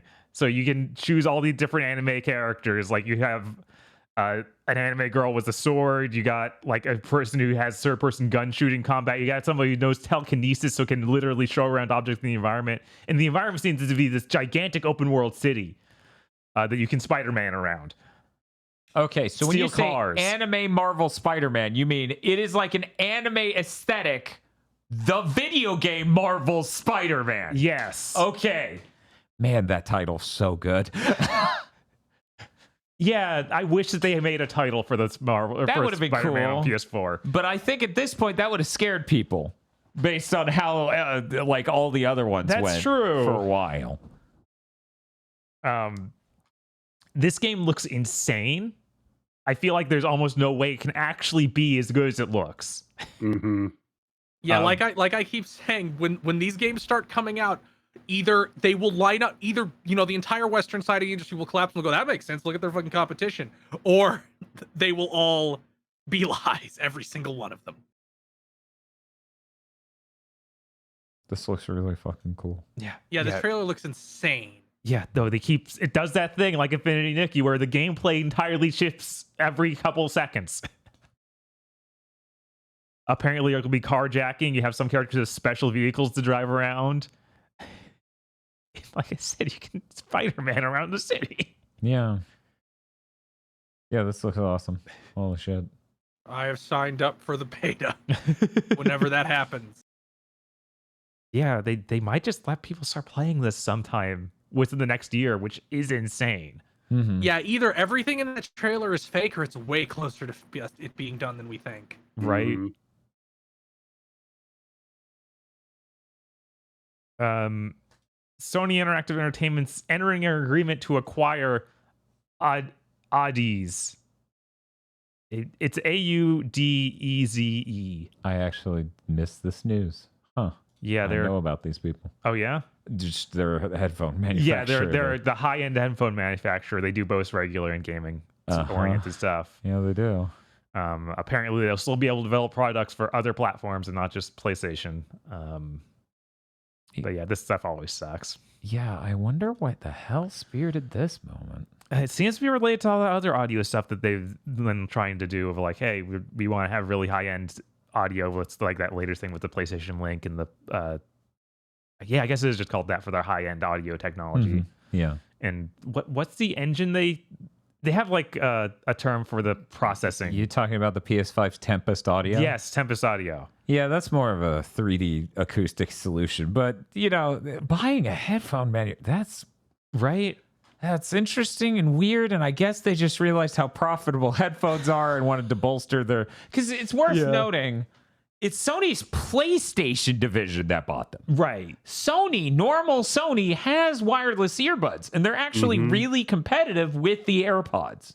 In the space of like wireless earbuds, it's basically those high-end Beats, weirdly enough, the AirPod/AirPod Pros, and then the Sony ones. Those are like the top 3 dogs in that space. So it's really fucking weird for the PlayStation division to be like, we bought those.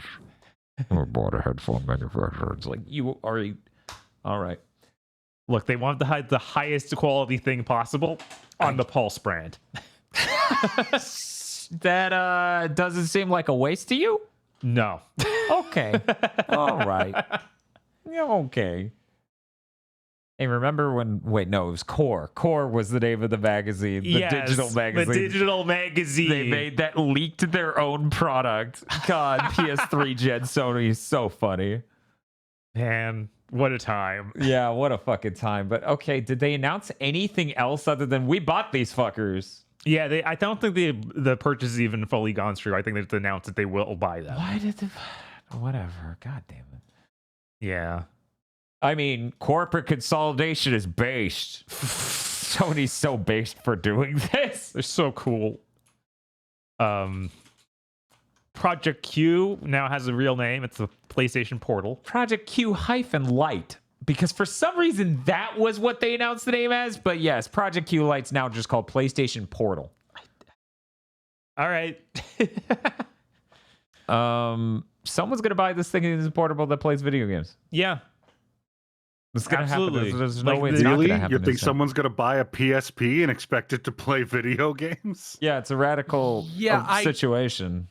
Are they going to ship this shit to retail? Because I feel like Jim Ryan's speed running the late 90s in terms of pissing off your fucking contacts at retail. I'm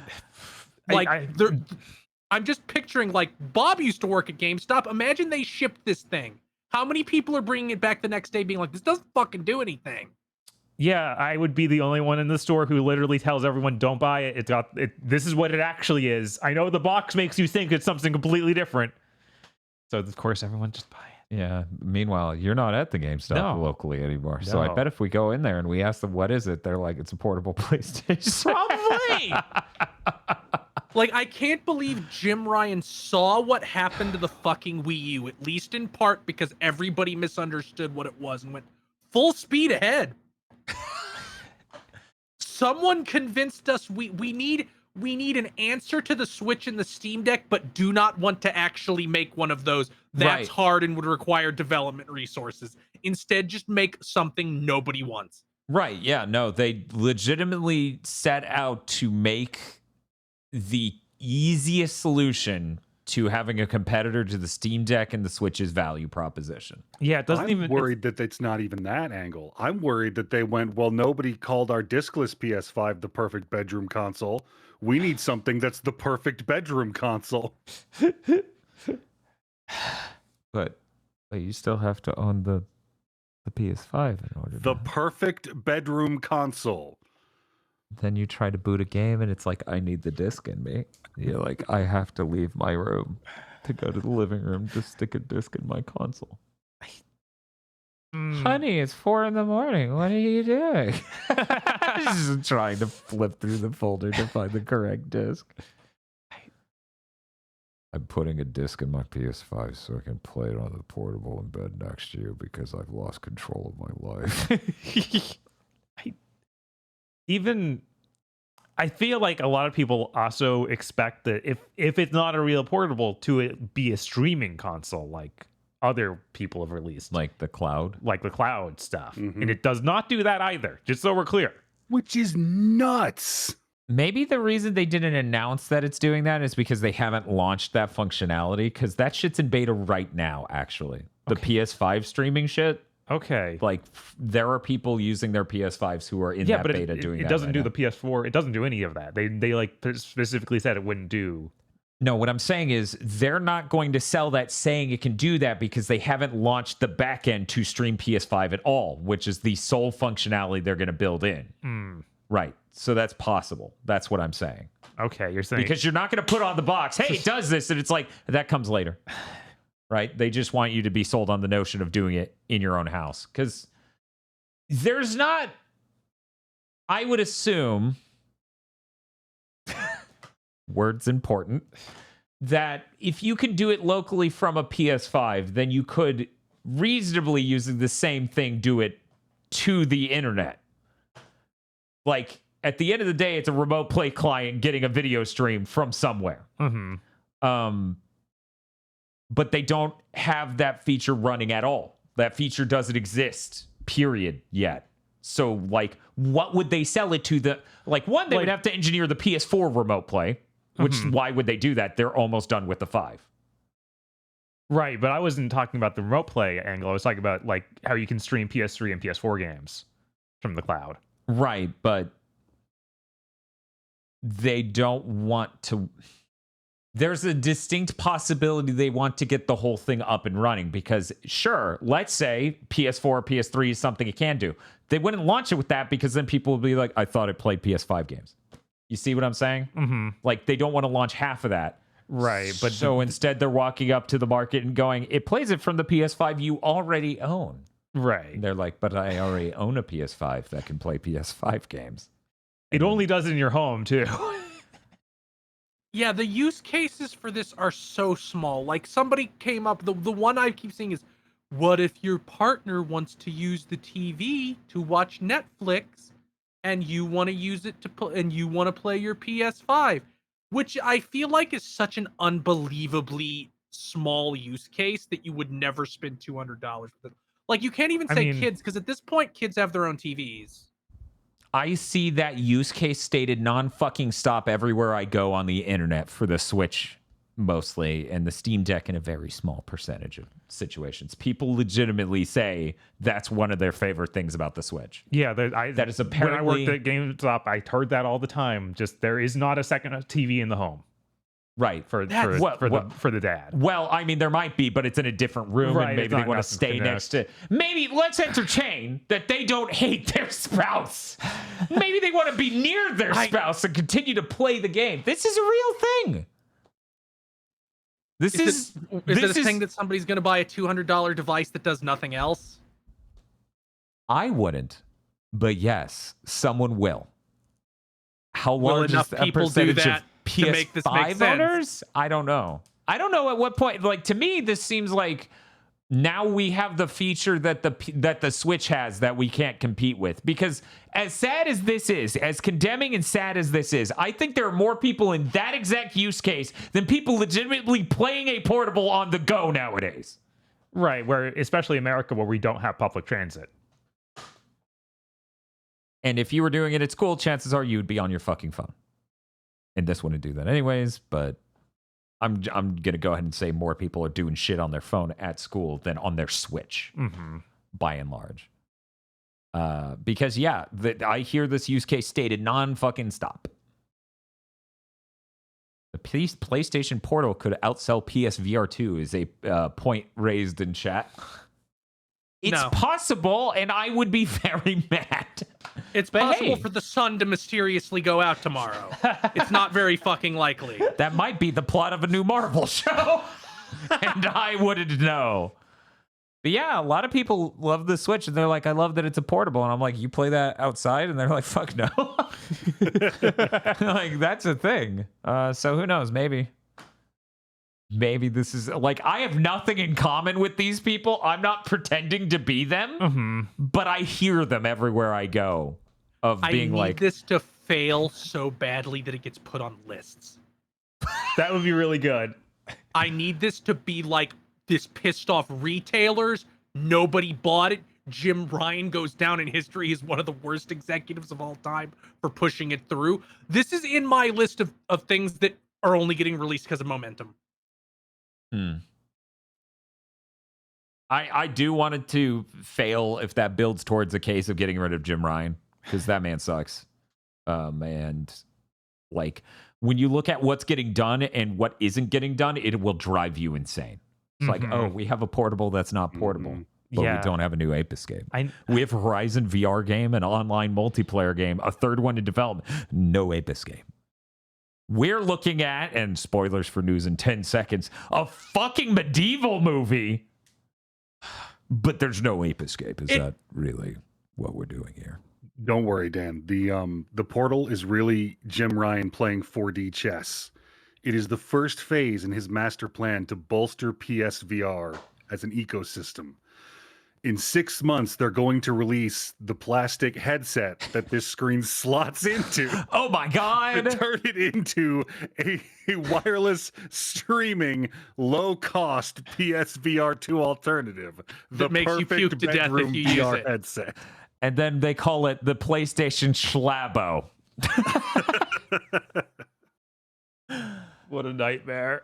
Hey, Bob, there are other exciting PlayStation products you're here to tell us about. There absolutely are not. Oh, damn. But I will tell you about 2 products that were announced. Okay, go ahead. Hey, some people like these products. I also share nothing in common with them. There is a new Pulse Elite wireless headset. That's their big chunker. headset. Yeah. And Pulse Explorer wireless earbuds now have a name. They're called the Explorer. Before they were just announced as earbuds. Earbuds, yeah. Those are 200. Oh, and cool. The Elite is 150. Cool. The neat thing about this news, though, is they also are introducing something called PlayStation Link, which is a new audio technology that is for wireless, low latency, and lossless audio. For people who don't know, lossless audio is really fucking hard to do via Bluetooth. It is questionable. It loses its connection very easily, and it is not low latency. So them solving both of those problems at once is pretty impressive.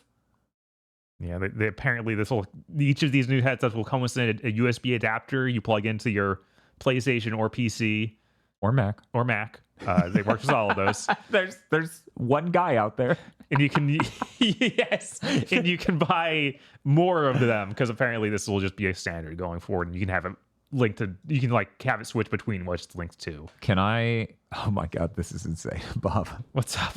Can I hook my PlayStation Link USB adapter into my Switch and use my PlayStation headset for lossless low latency audio on my Switch? I don't know. We need to find out. I might need to find out. That actually is a very interesting proposition.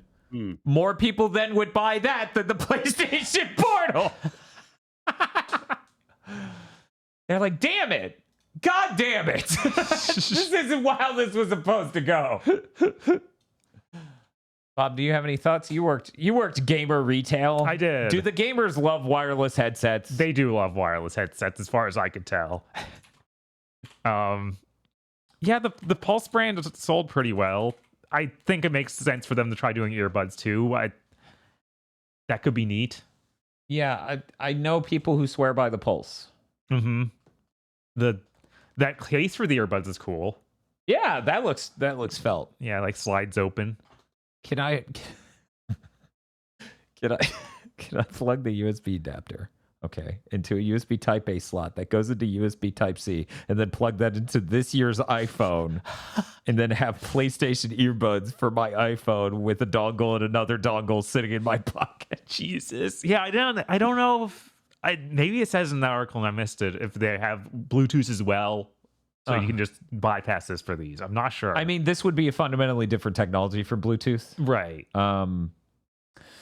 You're talking about if the earbuds have Bluetooth as well. Right. I would assume. It would so be that way kind of- most people could use them. Right. It'd be kind of crazy. Like, no, these earbuds are only for your console. Only for the dongle.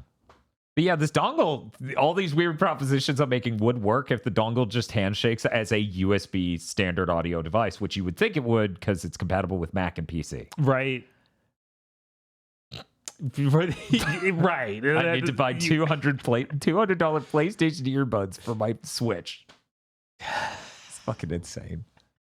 But hey, whatever. They solved the problem, seemingly. Seemingly. Yeah, this is another thing where I was like, I'd love to hear if that's actually as good as they say. Me too, because if they were, I would never stop singing their praises, frankly.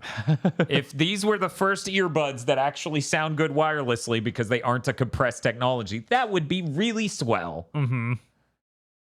That fucking dongle in my fucking phone's dongle in my fucking phone's dongle. Anyways, let's move on to Aggro's news. Aggro! Oh, I don't like this. I'm just gonna read their tweet word for word because Denuvo has tweeted, "We're thrilled to announce that our top tier protection technologies are officially accessible as authorized Nintendo Switch middleware on the Nintendo Developer Portal." Cool. This is followed up by an image that looks like they just said Breath of the Wild but shitty into an AI bot. Yep. If any company uses this, it will not. First of all, it will unquestionably make the game run worse. Oh, yeah. Oh no, but It's they on the said Switch. it won't again. Yeah, they can say that as much as they want. Apparently that's legal. They said it'll also stop the rampant problem of Switch games being emulated on PC day one. Okay. Who cares? That's a fucking they challenge. Sell fucking 30 million fucking copies. Nobody gives a shit. it's Not, like- I don't even think Nintendo Chris, gives I a don't think shit. you've read Denuvo's statement that if you don't have Denuvo, your sales will suffer. Oh my on god. the fucking Yuzu has Switch. Yuzu has a fucking Patreon. If Nintendo cared, they'd be deleted from history, regardless of what the law says. Yeah, they sold so many copies of Tears of the Kingdom. This argument holds no water. That there's a strong argument for it. They couldn't have possibly sold more copies. And let's be real, this is Denuvo. That will be cracked within an hour. Right? Yeah. No. it's- Like, your game will just be worse forever. They can probably build some bypass into the fucking emulator. Exactly. So once they crack it once, it's just gone. Like, I'm trying to think of a job that I would respect a person less for having than finding out they worked for Denuvo. Like, I'm sitting here scraping my brain. It's like, I think I'd have more respect for someone who programs drone fucking algorithms at BlackRock. Mm-hmm. Like I'd this is an actual quote that their emulation protection is a must-have for publishers to monetize the games fairly on Switch. Oh. Like this is we have hit Fox News levels of you're just lying now. You are lying and fear-mongering to sell shit. Go to hell. So yeah, Denuvo announced that, and the gamers replied with, well, they just shoved him in. That's too nice. That's too nice. The gamer should fucking reply by wheeling in a guillotine. Right? There need to be spikes in that cube.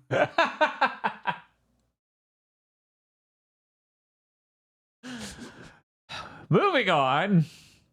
PlayStation, this is rumors, which I wish were more rumory and less valid, so I didn't talk about it. It didn't seem like a looming threat. So this is more of a PSA than a normal news segment.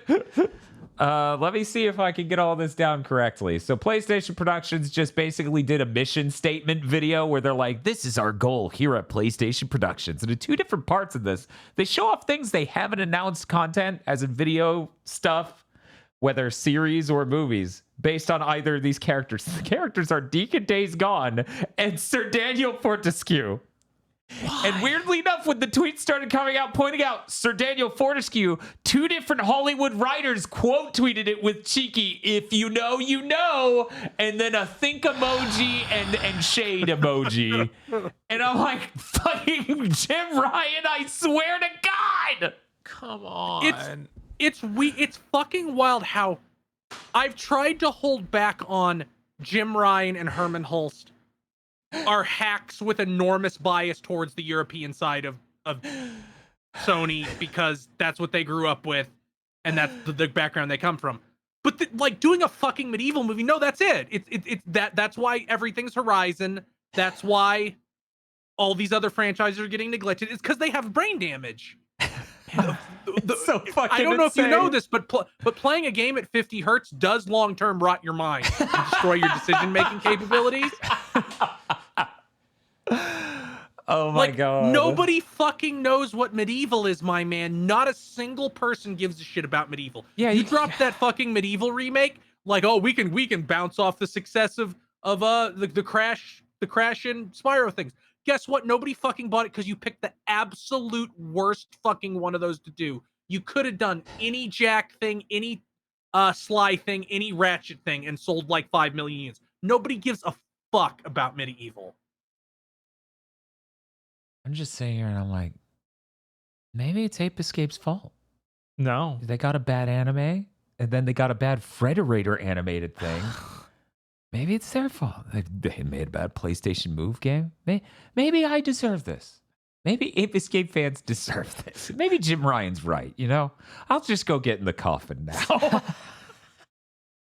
Yeah, he's right. Medieval's going to take off all over the world. But Ape Escape has no chance. None. No one would watch a movie with cute monkeys. None. Not a single person. You couldn't even just get a respectable anime studio to make a show. No. It's impossible. No one. Netflix doesn't want that. No. They would just put it in the coffin too. And for anyone who didn't follow, because we talked, I think, about this last year, I can't remember, but the Deacon Days Gone series was actually rumored a year ago. So this is just another step towards midnight on the doomsday clock. It's so bad because, like, no matter how old that actor gets, the guy who plays Deacon Days Gone, it doesn't matter. It doesn't. It's still perfect for the role. He could be 70 and He it would be could like, be. oh, it's so perfect. Right? Like, there's no point in which he's no longer like, no, it's the old guy that people are supposed to associate with. He just slots perfectly into that role of aging action hero. Yes. Yeah, I actually will be okay with the Days Gone one but you literally have to get Sam Witwer to be Deacon. Yeah. Yeah. God. And at that point, we know a third Days Gone spoiler cast is inevitable. Because we have to get ready to watch the show. It's insane that they would greenlit a show and then be like, no, don't make a sequel. What are you, stupid? No one would buy that. Right, what the fuck is going on? Yeah, that is fucking weird. Sony is so fucking strange right now. PlayStation Productions end of them is just like, look at all the value in these IPs. And Jim Ryan's like, they're lying. The penis is good. Evil. The gun is good. Only Horizon. I like, you know what? My mental image for fucking Jim Ryan now is Zardoz. He's just a giant statue with a flapping jaw. Fuck. So upsetting. I'm moving on. I'm done thinking about this. I hope this didn't add any more credibility to the fucking Jack movie with Tom Holland. I hope that didn't happen. I will take that way before these. It's more Tom Holland. I feel like I'm tapped out. Also, he can't be the main character of 2 different PlayStation movies. He can't. That's messed up. That's fucked up. Did you know there's more than 10 actors in Hollywood? They always forget. They do. They do. Apparently this fixed Sonic Origins Plus. That's insane. That's completely inconceivable. It's been over a year, right? No, Okay. that was the one that launched this summer, but it's because it's Plus. Oh, okay.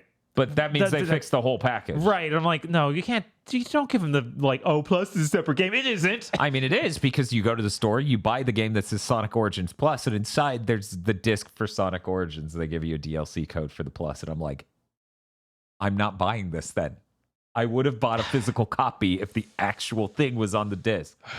So stupid. Anyways, apparently all the titles on this collection will now have a nearest neighbor upscaling mode. Players can toggle the Game Gear sound to be mono instead of that fucked up shit that was coming out of it before, where they put an echo filter and it was stereo. God, what is Stereo. wrong with them? And now Game Gear games will properly fill the provided screen space. I never thought they would touch this collection to fix a single fucking aspect. Yeah, not after they released Plus and didn't do it. Right, and Plus was just, yeah. So that's it for my news. I'm glad they fixed it. Now I'm thinking about buying it. Hey, Chris. Let's talk about Chris news. Charles Martinet is stepping back from recording voices for Mario. He's now going to be Mario Ambassador. He is not in Mario Wonder. No reason was given. I presume he's just, because they used the same clips for a very long time. I assume he maybe just can't nail it anymore. Maybe. Or maybe he's like, I don't know. I can't imagine. I don't know. Yeah, maybe. Whatever reason. Mm-hmm. He gets 10 so we have free no retro idea. games for his 3DS because he's an ambassador. We have no idea who Mario in Wonder is. I presume we'll find out when that game comes out, or we won't. Yeah. I wonder if they'll use this as an opportunity to further differentiate, like, the way Luigi, Mario, and Bowser or Wario sound. Like, give them a different voice. Yeah. I'm not saying they should, but they could. Yeah. I think Wario, at least, it would be fine for him to sound different. Right. And then, Waluigi just, for some reason, just sounds overly smooth. Waluigi, you should just play bird sounds whenever he talks. Yeah. Yeah. Okay. Yeah. So Vampire the Masquerade Bloodlines 2, a doomed game that fired everybody involved in creating it 3 years ago, and then we never heard anything about it other than a new studio is making it. We will not tell you who that is. And then they showed some adventure game ass screenshots a couple months ago. One of the company publishing it physically in Europe put up some shit on their store implying it's late October. That's completely insane. Yeah, what? So if what everybody suspects, they just slapped the name on some low budget piece of shit that because they've released 1 million Vampire the Masquerade projects in the past couple years. That might be being announced soon. I think somebody said that there's some fucking event in September they might be doing it at. That'd be crazy. Yeah. What? Games normally don't just disappear and then come back and be like, I'm coming out in 1 month. That's several orders of red flags. I mean, the moment they fired both the original writers, no reasons given, and the writers were like, they gave us nothing but positive output up until they just dumped us. And then the game vanished forever for 3 years. Yeah. Without any clue of who's even making it. Yeah, it's so strange. Speaking of RPGs being fucking dead, BioWare has laid off 50 employees. They have around 250, so that's about a fifth of their studio. Whoa. That's a lot. Supposedly, part of this was done because one of the subcontractors they were using for testing decided to unionize. So it's like, we need to strip out everybody objecting to this and disconnect from that subcontractor. Get rid of them. Shit. Gone. One of the people they fired was Mary Kirby, who wrote every good thing that was in Dragon Age. Classy You look at her credits, and wise. You look at it in its credits, characters written, all the ones people like. Quests written, all the ones people like. If you actually played Dragon Age, she wrote in Dragon Age Origins, she wrote Loghain and Sten. In Dragon Age 2, she wrote Meryl and Varric, Varric, who has become basically the fucking mascot of the franchise. And in Dragon's Age Inquisition, she wrote Varric and Vivienne. This is a 20-year veteran who was just dropped because they don't know what to fucking do with their game. By the way, weird how Baldur's Gate 3, the exact same style of game in a franchise that used to be made by BioWare, has sold somewhere on PC, I think like 3 million copies just on PC. No consoles versions even yet. Yeah. But they cheated. Yeah, they cheated. We didn't force them to make a fucking action game inspired by fucking God of War. We didn't force them to make Anthem first.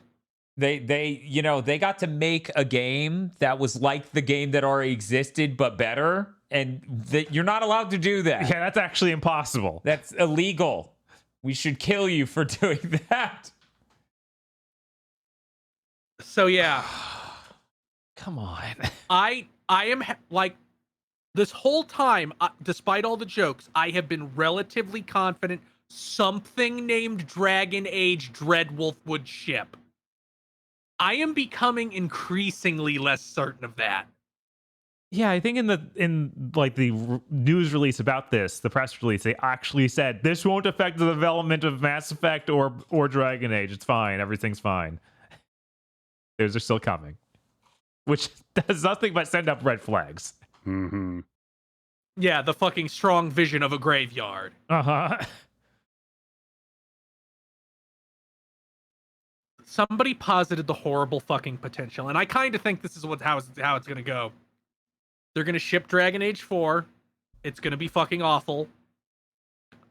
They will still want to do Mass Effect 4 because Mass Effect was always more popular and it involves guns, so it's an easier thing to pitch and to get made. Mm-hmm. So what they'll do is shut down BioWare, keep a small amount of the people, and launch some shit called like N7 Studios, like how Microsoft made 343 in the Coalition. And the more I think about it, the more likely I think something like that will happen. And then it'll go great because that's worked every time someone has done it. Yes, definitely. God. It's crazy how Vincent Bella seems to just be like the only man who can just be like, get out of my office to the EA corporate. It is insane. Like I get, and as he, it turns out that being able to tell your boss their terrible idea is terrible is an important skill and makes you more powerful the more times you do it because it leads to success. And the more successes you have, the more you can tell them to fuck off. It's amazing how that works. I really like that. You know, Vincent Pell's working on his game, and an EA executive comes in and is like, "I want you to make this a giant transitive actions-based games as a service with an open world." And he's like, "You're Satan, aren't you?" And then they transform. Yes. And he's like, "I know how to solve this." And he casts the demon out of his office and gets back to work. Incredible. So we got some information about the canceled Immortals Phoenix Rising sequel. Yes. Inspired by Elden Ring and Wind Waker. I don't see how it would be inspired by Wind Waker other than you have a boat. That's not inspired by. That's some executive said that. Uh-huh. Multiple island Polynesian archipelago. More realistic visuals. No checklist open world, organic discovery like Elden Ring. A quote-unquote very different Ubisoft game. I'm sad this got canceled. It would have been one of the worst games ever made. Or, Right. or it would have been great, and that would have been really confusing for Ubisoft to contend with. Like they just sent down a memo that said organic discovery like Elden Ring, and they got one back up. Like, you actually have to be able to design stuff like that, right? Like you need the talent and the know-how to do that. Right. You can't just tell us to make the game better. Like Immortals Phoenix Rising Original is just a blatant copy of Breath of the Wild, but doesn't understand anything that makes that game good. So I'm sure this would be that same thing of like, oh, you didn't get like any of it. You cannot make this. Yeah, the evil demented version. It's the bizarro Elden Ring. Mm-hmm. Which I also would have loved to see. I want to know what they think an Elden Ring is. The part of this that really gets me is more realistic visual style. Do you think that game bombed because it had a cartoony art style? Absolutely. I don't see any other thing that you could think, but that's insane. Yeah, given that it having that art style made it pop out as maybe not the same game you've turned out for the last decade to everyone who cared. Have you considered that maybe it bombed because you gave it the worst name of any game in human history? And also the writing. And also the Breath of the Wild, like anti-Breath of the Wild understanding of your mechanics. Those parts wouldn't have been obvious before you got it in your hands, though. But everybody saw Immortals, Phoenix Rising, and their brain shut off, and then they went and did something else. all because they wouldn't look at the Monster Energy drink and say, "Fuck off! We'll crush you in court. Go away." Yeah, they should have tried to do that. That would have been nice. Yeah, no. Yep, more people. Monster is need to already do that. so stupid. I think recently they took a swing at Nintendo over Pocket Monsters in Japan. You have to be fucking stupid to do that. There's like no way. They just keep letting a computer file their lawsuits for them based on keywords. That's fucking insane.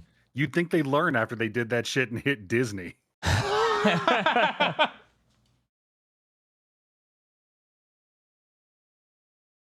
And these two stories are related. Baldur's Gate 3 is coming to Xbox this year. That's great. How'd they manage that? Yeah, I'm like, last time I heard they weren't able to do that. The Series S will not have split screen co-op, the feature they were having trouble getting working on the Series S. Oh, okay. Jim Ryan's like, oh no, there was no rules. Phil Spencer. Other executive. Who did I say? Jim Ryan, because we usually They're yell blurring about together because I hate them both. Phil Spencer's like, oh, there wasn't any rules. They just labored over this for months until they spoke to me personally, and I said it wasn't a big deal. That doesn't mean there's a rule showing feature parity. Like there's Series S games that don't have ray tracing. That's exactly the same thing as an entire fucking gameplay feature. Yeah, cue the tweet from Steven Totillo is like, here it is in the requirements to launch on Xbox that you have feature parity.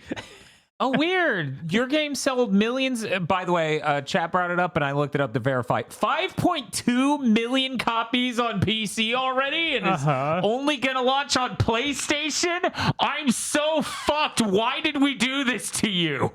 Like, there's no question this has caused so many games to not be on Xbox, and I didn't expect Baldur's Gate to be the one to finally break them. Yeah, that's funny. God, let me look at their name because it ties into the next point. The next thing I'm gonna talk about. Alex Donaldson, who is the head of RPG site, is at Gamescom, and he tweeted today like, "No developer is saying anything, but I hate the Series S." Yup. Wow, 3 years in, everyone hates it. Who could have first? Anyone who understands what this thing means. Man, what if someone was yelling about that right before it came out and when it first announced? That's when we do the rewind to Big Thing Dimension, where I'm like, people will fucking hate this. Devs hate it. He's basically said, there are devs who have skipped Xbox because of it. Yeah. Why wouldn't you? These aren't analogous things. The memory bandwidth is so much lower. The GPU capability is so much lower. Fundamentally, when you go to make a next-gen thing, the whole reason it needs to be next-gen from the ground up is because you're going to do some things that fundamentally require higher system specs, some sort of system requirements that need to be above a minimum baseline. And then you spend your entire market ramp up telling your base that no, it's basically the same thing. It's not that much different, and it's so much cheaper. And then you have a huge install base of the shitty one, so you can't abandon it. Yeah, this is I'm doing an official gamer premonition. What we talked about months ago, GTA 6 will skip the Series S.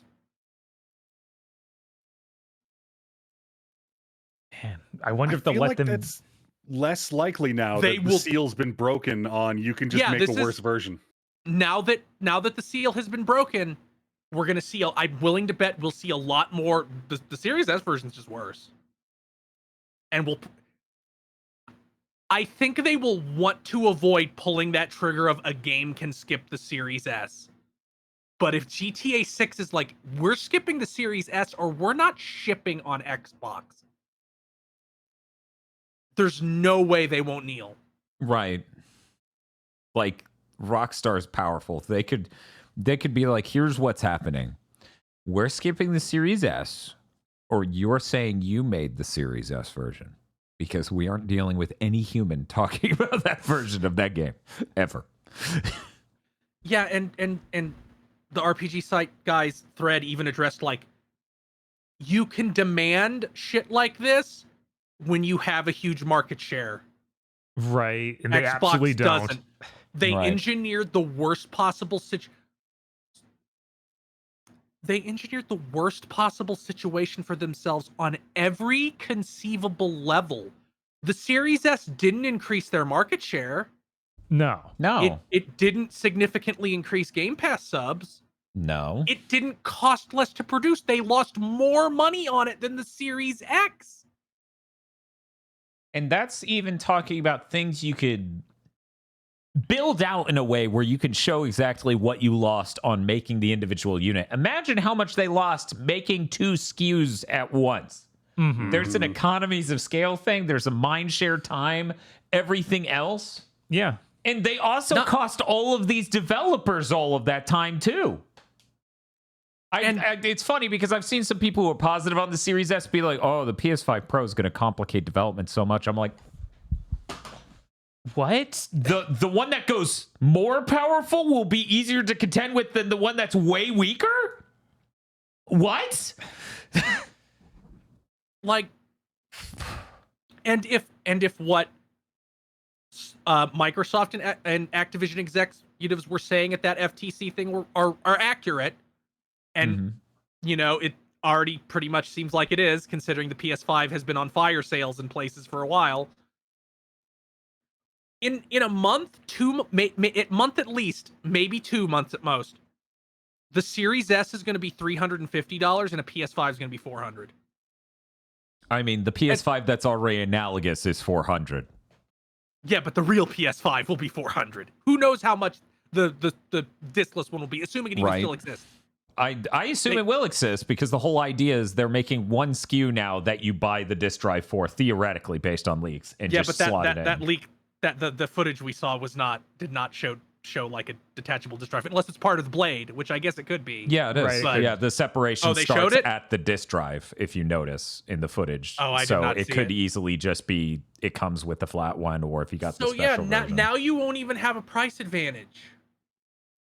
Yeah, no, that is a serious problem they're looking down the barrel of, and their solution is, I don't know, piss and moan.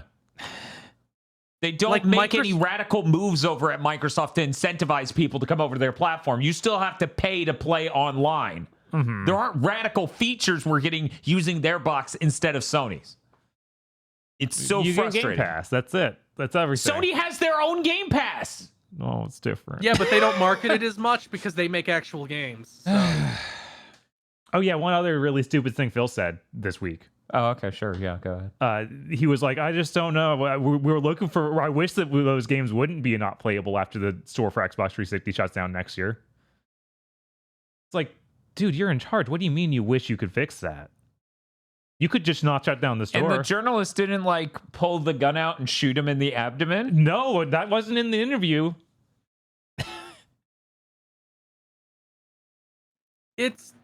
You're the CEO of that entire division of Microsoft. What are you talking about? You don't get to sit there and be like, oh, I wish I could just keep it up, but I can't. We're not talking about your penis, Phil. We're talking about a digital store. Phil Spencer really has become the Elon Musk of gaming, because constantly there's this horrible news about Xbox that's entirely self-inflicted, and unquestionably, game journalists file up to clap and go, masterful gambit, sir. That's true. It's true. At least they're not doing it to Jim Ryan as well. But yeah, the Series S was a terrible idea. It might not have been a terrible idea if the Series X didn't exist, but you were too scared of going, we're focusing on affordability instead of power. You were scared of that. You were scared of Sony being able to advertise them having the best box, because you think that's what helped them win last gen, even though it was you blowing yourselves up over used games and the Kinect. So now you've trapped yourself in hell. Yeah, assuming they don't launch a third SKU next year to match the PS5 Pro, which they entirely could. which they really could, and they insist they won't, but they still could. Yeah, they really screwed the pooch on this gen entirely in a way they didn't even do last gen. Yeah, it's a new innovative way. Yeah. But it's okay. This is the gen that lasts forever for them, so that just means they're dead forever. Oh. We covered Gamescom opening night live. That VOD will be ending up on the side channel because, fun fact, YouTube will punish me for putting it on this channel. So go over to gigavods.com to get that. We had some things announced. Some of them were really cool. Like the 7th Guest VR, where I was like, this is going to be bullshit if it's not fucking FMVs. And then they're like, guess what? And I'm like, oh, fuck. It's clearly like a 3D recording of a person's Star Wars hologram style projected. I'm like, oh, this rules. Shit. That's really weird. That's coming out in like 2 months. That's really exciting. Mm-hmm. My game of the year list keeps filling with VR games. Help. Bob, do you have anything to say about Little Nightmares 3? They announced it, and it's made by Supermassive Games this time. The only previous game they worked on the Little Nightmares series was the enhanced edition of 2. So they ported that to other consoles, basically, and now they're making 3. Yeah, and aren't they the Until Dawn people? Yes. That's so weird. Yeah, Every it's time so the Until weird. Dawn people end up in a new space, I'm like, you again? Interesting. All right. Age of Empires 4 is out on Xbox. Yeah. We can play that. I guess. We could get some Game Pass. Like, I want... Yeah, They need to stop doing this. Announce it, then release it that same day. I'm sure it doesn't do well for anyone involved. Hey, it did well for Hi-Fi Rush, maybe. Maybe. We can't prove it didn't. There's a hype wave of people being like, whoa, a game. Right? And I don't think that even this didn't even get that. Of course this didn't. This game already came out on PC. Right? And it's No a fucking RTS on a controller. No one even wants that. Except for arguably Eric, maybe. But now they can say there's another game on Xbox, I guess. I have to wonder if anyone cares. Right. Killing Floor 3. That's the thing now. Whoa. And Aggro wasn't there for it. Right? Like, the feeling isn't that I don't believe Killing Floor 3 is real. It's that even if it is, I'm still certain I'm going to have to sit through DLC announcements for Killing Floor 2 every year for the rest of my life. Technically leaked before the conference, but it was supposed to be announced at the conference. Tekken 8's coming out January. Thank you. You're right. The end of January. Thank you very, very much. They showed a game mode where you make an avatar that's adorable and go to the arcades. They also showed off all of the character customization when it comes to costumes and other stuff. And they showed off Dragunov, Shaheen, Steve Fox, Leo, Yoshimitsu, and Kuma, which I didn't realize these were the first times these characters were announced. I assume if they're a Tekken character, they're in this game, so that completely passed over my head. Apparently Kuma's going to fight like Heihachi now. Yeah, he uses Heihachi's fighting style because Heihachi's dead. He has his Dope. Oh, He has shit. Right? I get his Heihachi coat back and his- and Kuma doesn't suck? This is amazing.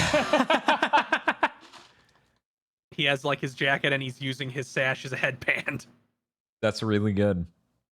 It will have 32 characters. 24 of them have been announced. Yeah, so we still have more to go. This wasn't all of the characters in the game yet. Grand Blue Fantasy Relink is coming out next year. We're safe. Yeah. Thank God. February 1st. If you pre-order it, you can get it a couple days early, apparently. I saw that when I went to go. I might actually do that. I'm fucking buying it anyway. Oh, but that would be digital, so never mind. Yeah. Yeah, no, the digital part does scare me, but at the same time, there's so many things. If I get this a few days early. Uh-huh. And it's not like pay for one of the extra higher tiers. You can just buy the regular edition and Right. get it early. Also, Honkai Star Rail. We were talking PS5 tech tests. The Yep. signups this week. It goes up apparently September 4th. Woo! Sonic Frontiers, the Final Horizon update, out September 28th. It's going to have a little bit of new story, playable characters, and challenges. That shit's free. Yeah. Sonic Superstars. They showed the game. It looked like the game they've already shown. That game looks cool. It comes out October 17th. Did we already know this game was $60? I'm pretty sure. Okay. I'm pretty sure it was listed as $60 so like the day it was announced. All right. As it turns out, most game trailers don't end with the price, so That's you have to true. go to the store. But yeah, it was listed as that then. Mortal Kombat 1 showed off a General Shao. Sindel. No, Khan is the title. He's not a Khan. He's not a Khan, but he is in my heart. Right? And cameo fighter Kintaro. It was a real moment as I'm just like, that's Kintaro and Sindel. Oh my God. And on some level, my broken brain, I'm doing the pug. It's like, point. I don't know. I'm really curious to see who will fuck up and ruin everything in the story of this game. Will it still be Raiden? I think it'll still He's be just Raiden, a human now. right? But he'll find a way. Like, he'll get, like, over-ambitious or something. I'm also curious to find out why the Mortal Kombat tournament even exists, because the whole fucking point was the Elder Gods going, no, Shao Kahn, you can't just conquer every plane. You have to win a tournament 10 times first. We're sick of this shit. Sorry, that was Motaro, not Kintaro. Oh, right.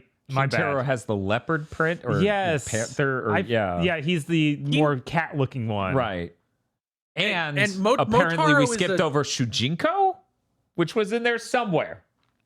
You know, I saw Yeah. that guy and couldn't think of his name or even how to look him up because, like, what if I typed in Kung Fu Man from Mortal Kombat? Oh, wait, damn. Yeah. that's half the cast. No, damn. Kintaro is the Goro's species, but he's a cat, man. He's not Yeah. a centaur like Motaro. Right. Yeah, he's got the weird, like somebody put a body build like a car, and they spray painted the texture onto his arms of being a Thundercat. And Alan Wake 2 announced it is based and has live action stuff. Thank you so much. I love you guys. Yeah, I guess they also said that the universe of Remedy Studio includes Control and Alan Wake, but it does not include Max Payne, like their cinematic universe, basically. So Max Payne is a separate universe; it's not connected to these. They had to come out and state that. But Max Payne himself is in this universe. Well, the actor, not the man. Allegedly. All right. You say so. Whatever. Just find out how to make a Max Payne 4. And don't call it 4. We don't want to legitimize 3. Right. I mean, they're doing that remake one, too. That They are. And I'm very excited for that. and I presume that'll lead into a third, but we'll see. Yeah, it leads into the actual third. We're like, no, you more legitimized it. What are you doing? But that's it for news. Hey, Bob. Hey, what's up? Do you think our copy of Armored Core 6 is showing up tomorrow? I'm going to believe. But also, we shouldn't guarantee that. But the FedEx emailed me, or texted me. They're usually pretty good. Well, guys, tomorrow Bob and I will be live with either Armored Core 6 for a delightful few hours of the opening of that game before we just stop the stream and go play the game. Or we're going to beat Immortals of Aveum. Yeah. You might end up doing both. The game, if Armored Core gets there at like 9, you're like, oh, well, we're almost done with Immortals of Aveum. We'll finish that and then play Armored Core for a couple hours. I've never got a delivery at 9 p.m. here. Never. I got one at like 7:30 once. I think that's the latest it's ever gone, where I'm like, dude, it is dark. You're still out delivering shit? Damn. Wow, yeah. Yeah.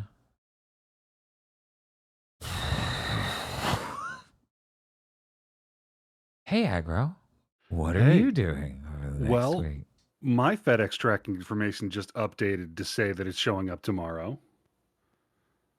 So maybe I'm playing Armored Core. If not, I'm continuing to shove Trails of Cold Steel into my face in the hopes that it can heal my soul from having to live in now.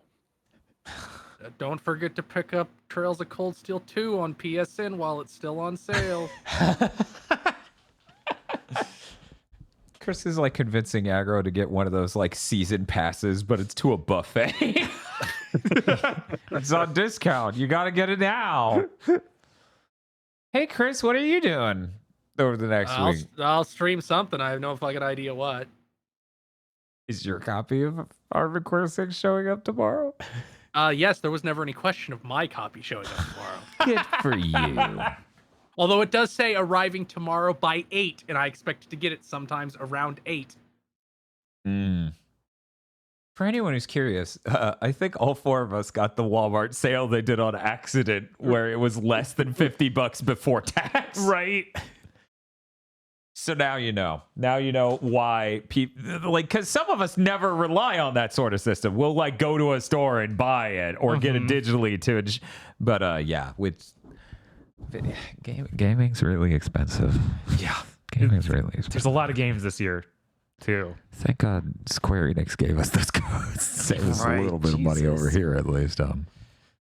That's going to do it for this episode of Big Think. We will see you all next Thursday for another episode of Big Think, and Monday, a very special video is coming out. Does it have Hugh Jackman or Clive Titzman? Who knows? Not me. Wrong button.